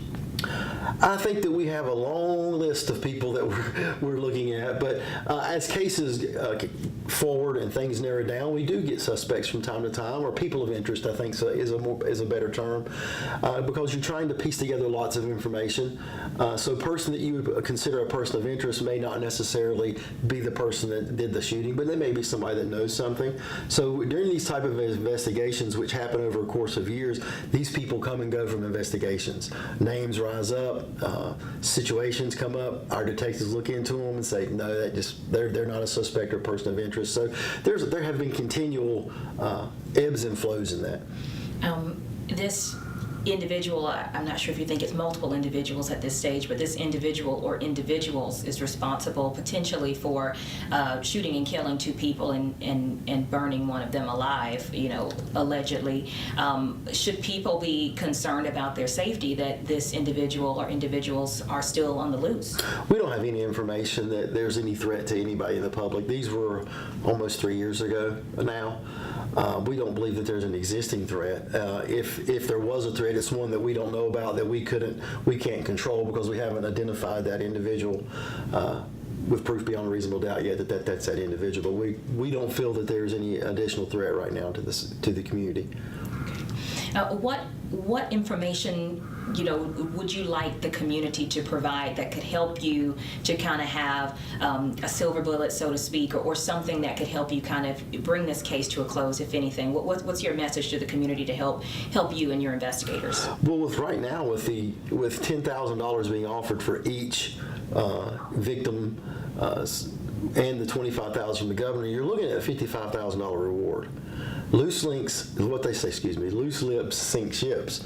So that's what we're looking for. We know that these suspects have probably told people. Other people know, and now's the time for those people that have information to come forward and let us know. That way we can put all the pieces together. Sometimes we may think we know who did it, and we just need that one person, that one witness to come up and say, they told me this is what they told me, this is how they told me it happened, and that's enough for us to move forward. So some people may think their information is not important, but it could be the valuable piece of information that we need. So at this point, with $55,000 worth of reward for information on this case, it's the perfect time. So if anybody in the public knows anything, to contact Detective Lieutenant Barkley at the Rowan County Sheriff's Office and to provide that information for him. Now, this individual or individuals, if they're listening to this, it may even feel like, oh, you know, it's been years, I've gotten away with this crime. What's your message to that person today? Well, relationships change. And that's what we do find when we talk about a cold case. I don't consider this a cold case, but when you do find cases that are solved years later, it's because relationships change. Relationships that you have with individuals and witnesses change, and they'll be more willing to talk. I would tell them not to be very comfortable, because there's a lot of good work that's been done on this case by the detective team and our investigators, and I think this is a case that we will solve one day. I'm very optimistic about that, knowing the new updates, the new things that are happening in the case. I think that they should be very, very hesitant and look around the corner, because there might be a sheriff's car there to pick you up one day. I think we can solve this case. Is there anything else you'd like to add? No, ma'am. Rowan County Sheriff Travis Allen once again speaking on the 2022 unsolved murder of Michael Mischke. We have more information, by the way, on this case on our website, WCNC.com, and inside the WCNC Charlotte mobile app, so you can learn a bit more in depth about the situation. You can see pictures of Mr. Mischke, and also we have a phone number, which is basically the tip line for the Rowan County Sheriff's Office. If you have information to share, you can direct that to Rowan County Sheriff or Rowan County Crime Stoppers. Let's turn now to the Pentagon briefing today, because we heard some remarks regarding Iran, of course, always a big topic that a lot of folks want to know about. And we also heard some remarks, Pentagon perspective, on the so-called Big Beautiful Bill, some updates on border activity. So with that, let's turn you to the latest from the Pentagon. Good afternoon, everybody. Thanks for joining me today. I'll start off with a few things at the top, and then I'll get to some of your questions here at the end. But let's start off with Ukraine, because I'm sure that a lot of you all have a lot of questions about that. The Department of Defense continues to provide the President with robust options regarding military aid to Ukraine, consistent with his goal of bringing this tragic war to an end. And at the same time, the department is rigorously examining and adapting its approach towards achieving this objective, while also preserving U.S. military readiness and defense priorities that support the President's America First agenda. This capability review, and that's exactly what it is, it's a capability review, is being conducted to ensure U.S. military aid aligns with our defense priorities. And we will not be providing any updates to specific quantities or types of munitions being provided to Ukraine, or the timelines associated with these transfers. But the Secretary will continue to make recommendations to the President for his decision on military assistance to Ukraine going forward. I mean, we see this as a common sense, pragmatic step towards having a framework to evaluate what munitions are sent and where. But we want to be very clear about this last point. Let it be known that our military has everything that it needs to conduct any mission, anywhere, anytime, all around the world. We have the most lethal fighting force in the world. If you need further proof of that, look no further than Operation Midnight Hammer and the total obliteration of Iran's nuclear ambitions there.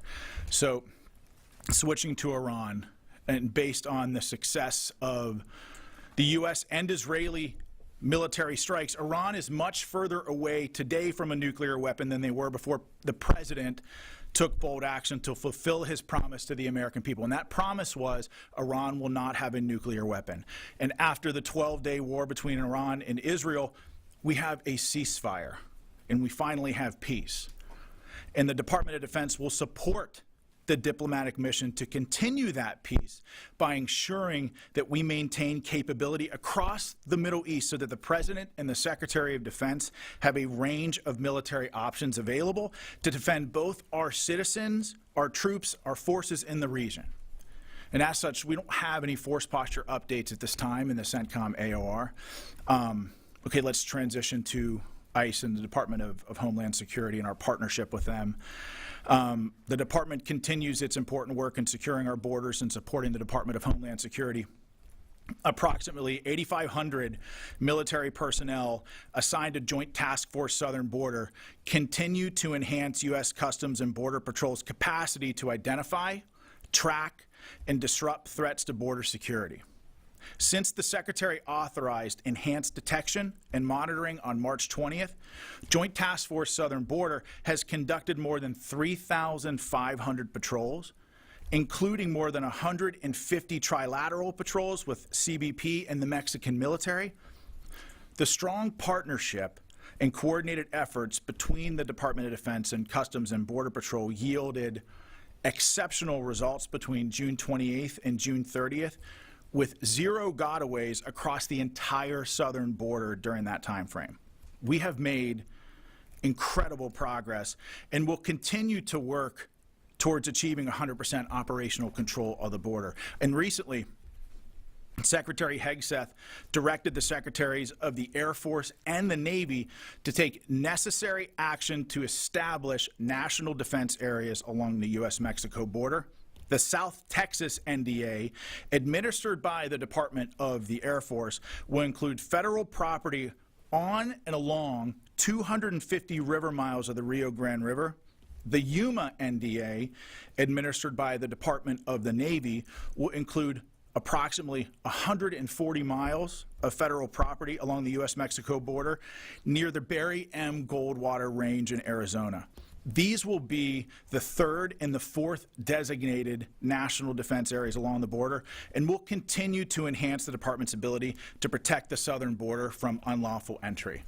The National Guard is also playing an essential role in protecting the U.S. southern border from illegal entry and maintaining the sovereignty, the territorial integrity, and the security of the United States. Over 4,200 Texas National Guard soldiers and airmen on state active duty continue to support Operation Lone Star, and nearly 70 Florida National Guard members are on state active duty as well. They're conducting base camp security at Alligator Alcatraz. In the greater Los Angeles area, approximately 5,000 military personnel assigned to Task Force 51 continue the important mission to protect federal functions, personnel, and property in that area. These federalized California National Guard and U.S. Marines have supported more than 170 missions in over 130 separate locations from 9 federal agencies, including the Drug Enforcement Agency, the U.S. Marshal Service, ICE, and the Department of Homeland Security. Okay, so let's switch gears to the budget. I want to take a minute from the podium today to applaud the Senate on passing the President's One Big Beautiful Bill, and I would urge the U.S. House of Representatives to do the same. This bill's necessary investments in shipbuilding, military ships, aircraft, icebreakers, unmanned systems, artificial intelligence, $25 billion for the development of Golden Dome, all of these things directly help achieve the President's Peace Through Strength agenda and will help equip our warfighters to protect the homeland against 21st century threats.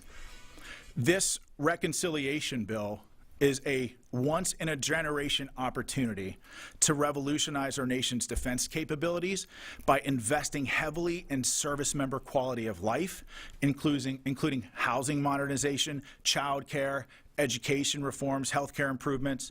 I mean, all of these things are great, and the department is just laser focused on getting our warfighters the funding they need to execute their mission.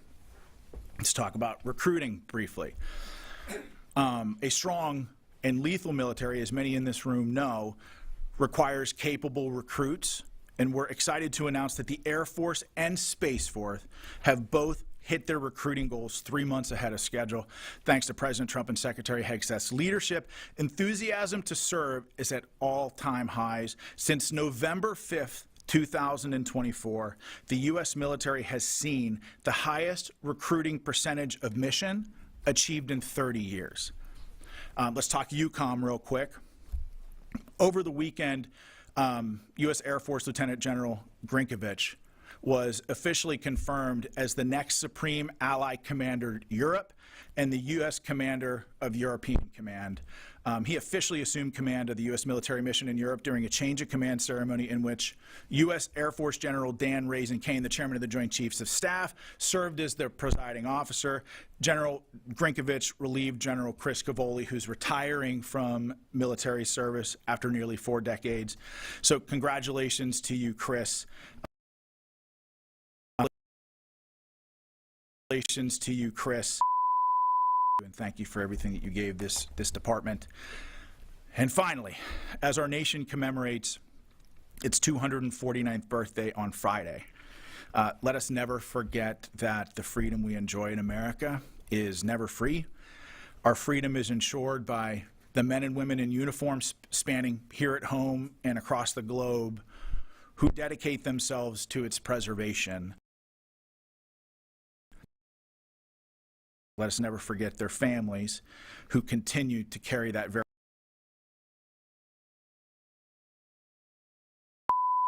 withholding certain aspects of aid.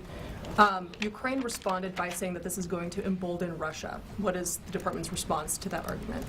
Well, the president's strategic outset with regards to Ukraine and Russia has been one of peace. He campaigned on this when he was asked on a town hall with CNN about that war. He said he wanted to just stop people from dying.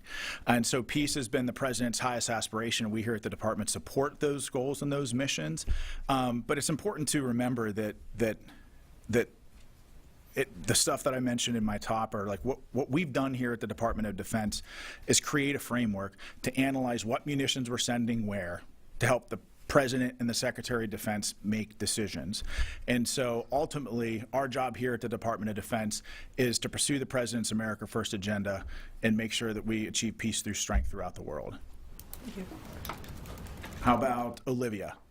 Thank you. As you said, the Air Force and Space Force hit their recruiting goals 3 months early, and the Navy announced that they did the same a month ago. What does Secretary Hegseth attribute these increases to after the Biden administration saw drops in recruitment and failed to meet those goals?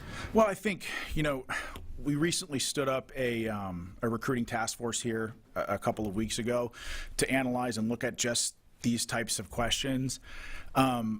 Recruiting is a constellation of different things, and one of the things that we recognize here at the department, to answer your question directly, I believe that with President Trump as a commander-in-chief and Secretary Hegseth at the helm here in the DoD, leadership matters, and certainly their leadership and moral clarity as it pertains to certain issues, not just here within the department, but all around the world, has inspired people to want to join and serve this country in great numbers.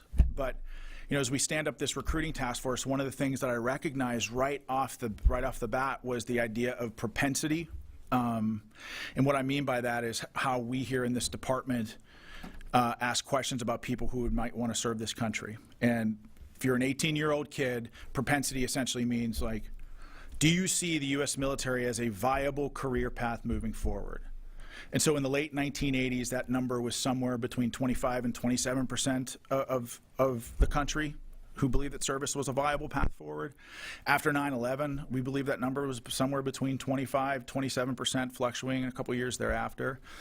But in between, that number has steadily fallen to, I think we're somewhere between only 7% and 11% of this country see military service as a viable career path moving forward. And so obviously, at this department, we recognize that that number is probably unsustainable. And while we have great recruiting numbers now, it might not always be the case. And so one of the things that we're trying to achieve with this recruiting task force is answering the tough question about how do we set the conditions here culturally in this country to have more kids want to serve the country and see it as a viable career path. One of the interesting things about that is the idea of the intersection between propensity and proximity, and the idea that when people are exposed to and see somebody in uniform on a day-to-day basis, their desire to serve this country skyrockets, something we're up to 50%, that they see military service as a viable career path. And I think over the last 15 or 20 years, while much of the research has borne out that the U.S. military is largely a legacy force, in other words, grandfather served, father served, more likely for their son or daughter to serve, I think that's part of the reason why they're exposed to somebody in uniform. So part of the question that I'd like to answer as part of this, is that the department would like to answer as part of this recruiting task force, is the intersection between propensity and proximity. And if we can get servicemen and women in every community in the country and involved in community events, exposed to our kids in their high schools, whatever, I think that will help us solve our recruiting problem. So I think the Secretary is looking at a constellation of different things to sustain the momentum that we have now. But the reality is that leadership matters, and the President and the Secretary are inspirational leaders. Tara. Thank you for doing this. You're welcome. So how much did Iran's retaliatory strike against IED kind of persuade the department to look at the stockpiles? Because it did take an enormous amount of patriots to defend that base against the ballistic missiles. And then secondly, on Iran, again, have you had time now to do a deeper assessment of the damage to the nuclear facilities? And have there been any sort of like air patrols or anything like that to gather additional information? So I'll answer your second question first. Our assessment of the battle damage around Fordo, Nantes, and Isfahan remains unchanged. I mean, we believe, and certainly all of the intelligence that we've seen have led us to believe that those facilities especially have been completely obliterated. And the interesting kind of side point about this, Tara, is that all of the conversations that we've had since Operation Midnight Hammer with our allies all around the world, but certainly also in the region, they say a couple of things. They share our sentiments about the degradation of Iran's nuclear program and the fact that we have degraded their program by 1 to 2 years. At least intel assessments inside the department assess that, and I think their intelligence shares that conclusion. Current assessments by this department think it's been degraded or delayed by 1 to 2 years? I think we're thinking probably closer to 2 years, like degraded their program by 2 years. But what we've seen almost, in fact, just universally among our allies, was them congratulating the United States, the President and the Secretary of Defense on that bold operation, and the idea that American action in Iran has set the conditions for global stability.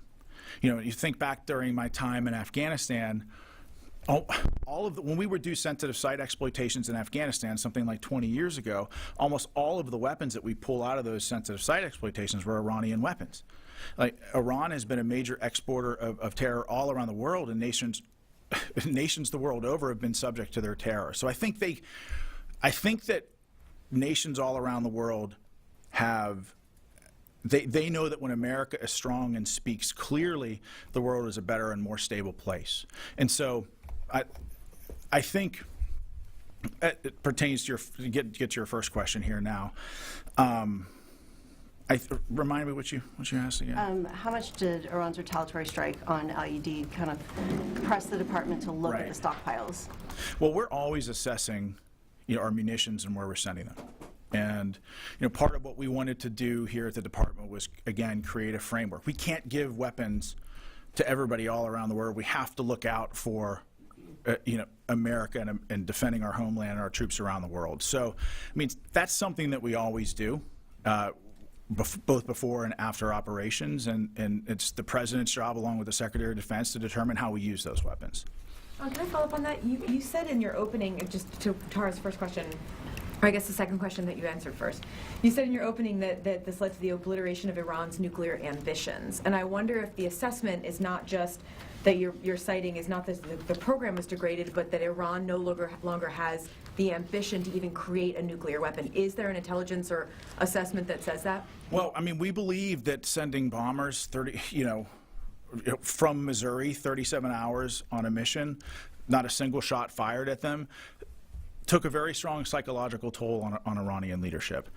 We also believe that the degradation of the facilities at Fordo, Isfahan, and Nantes degraded their physical capability of constructing a bomb. And it's not just enriched uranium or centrifuges or things like that. We destroyed the components that they would need to build a bomb. And so when you take that constellation of different things into consideration, yeah, we believe that Iran's nuclear capability has been severely degraded, perhaps even their ambition to build a bomb. I mean, ultimately, the President has said he's not going to allow them to build a bomb. The Israelis are not going to allow them to have a bomb, and they know that. and I think that factors into their decision-making process. Is that a final assessment that you're citing there, or is there still more information coming in? The assessments are ongoing, and every day that goes by, the intelligence picture that we have gets clearer and clearer, and as we get those updates, Courtney, we'll keep you updated.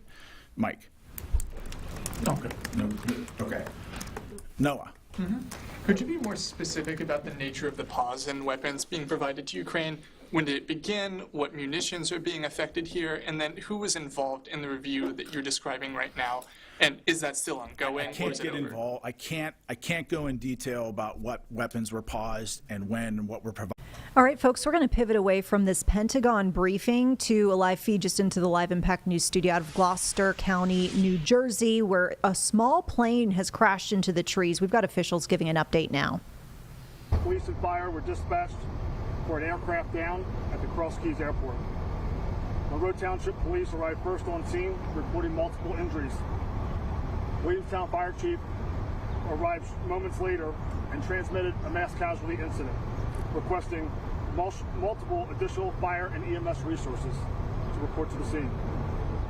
The medical triage process was initiated by EMS and fire personnel on scene with the assistance of the police officers while tending to the injured.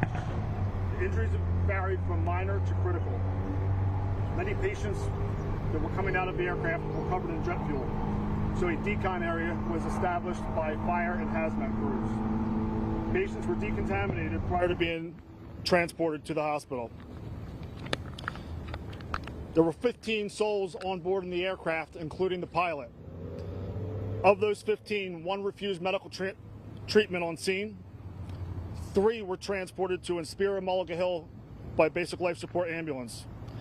11 total were transported to Cooper University Hospital in Camden City, including 3 of which were reported to be critical and were flown by medical helicopter.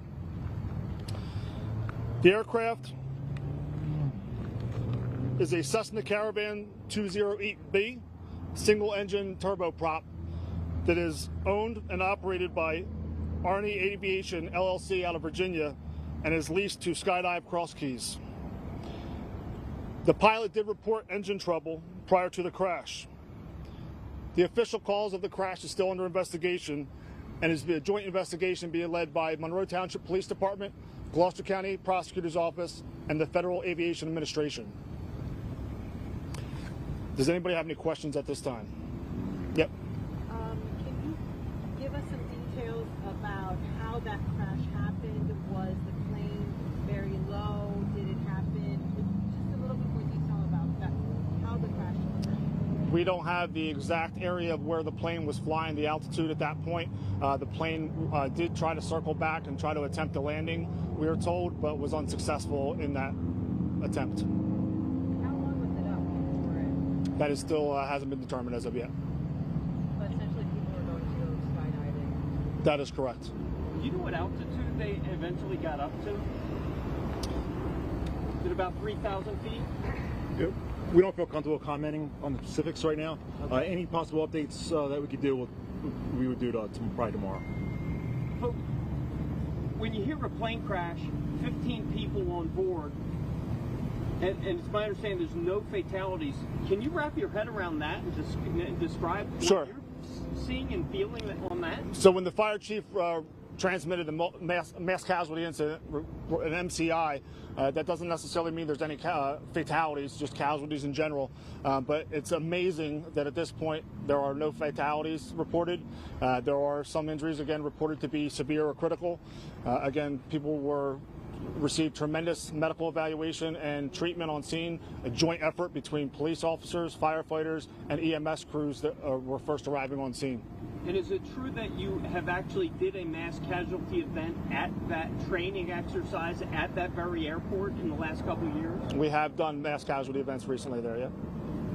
We heard reports that the plane skidded off the runway. Can you talk about that and maybe the efforts of the pilot to make sure that everybody survived this crash? Yeah, that is unconfirmed at this time. I don't have any details on that type of a report. But just from the extent of this, a plane crash, the pilot gets all 15 people to survive. What can you talk about maybe how the pilot handled this emergency situation? I mean, just the fact that we have 15 people that are still with us here today, some of minor injuries, I think is fantastic and remarkable.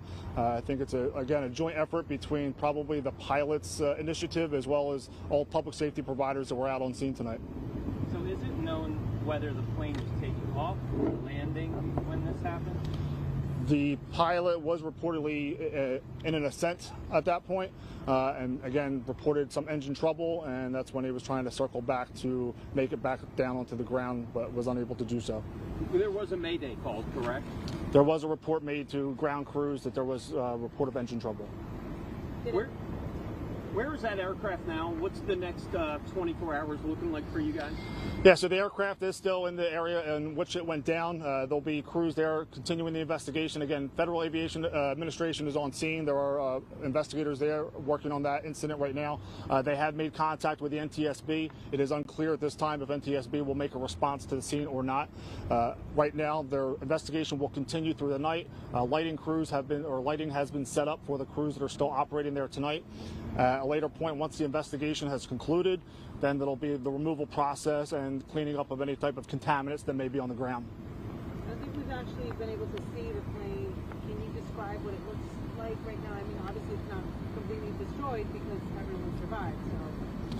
Yeah, the plane did receive extensive damage from the report of some of the responders out on the scene, but I can't comment further on the extent of what that damage is, but it is extensive.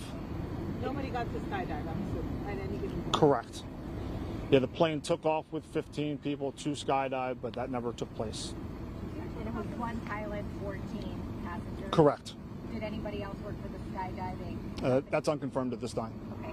And I know you mentioned that injuries are minor. You said some were covered in jet fuel. Was it burns, broken bones? Can you just kind of comment on some of A lot of extremity injuries were reported, lower and upper extremity injuries, but I can't really confirm or deny what type of injuries were. Again, some were minor in nature, many walking wounded, and then some, again, at least one person refused medical treatment or transportation on scene. Did this aircraft have 2 other flights already today? We were hearing, is that true? I don't have that information right now if it did. Okay.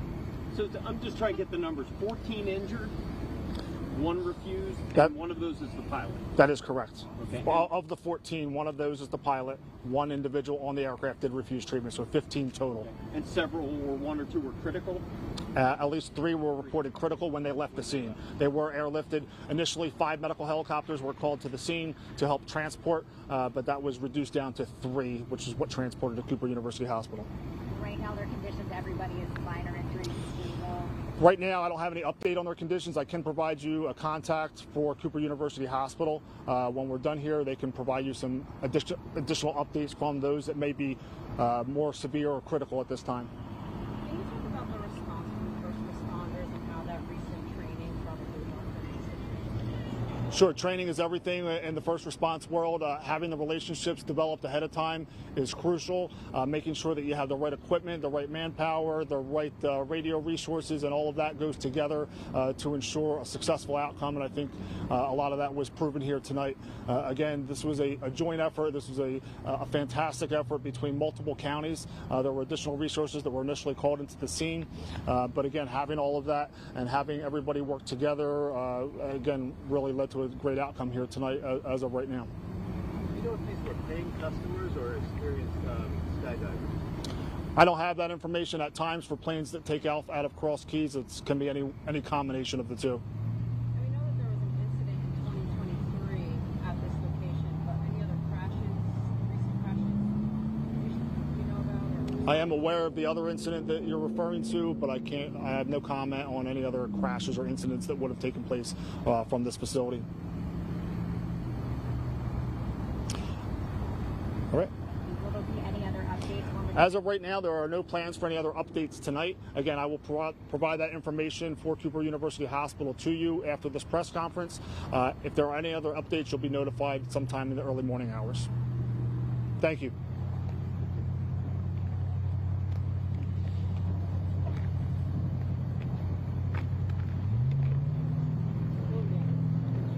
Of course, as more information comes in out of Gloucester County, New Jersey, we will keep you updated here on Live Impact News. That said, our time for this period this evening is coming to a close now. We're turning you over to our next hour of programming. Don't forget to keep it here throughout the rest of the evening on WCNC Plus. We'll have the 11 o'clock news, of course, coming up at 11 o'clock. Thanks for joining us here. I'm Vanessa Rufus.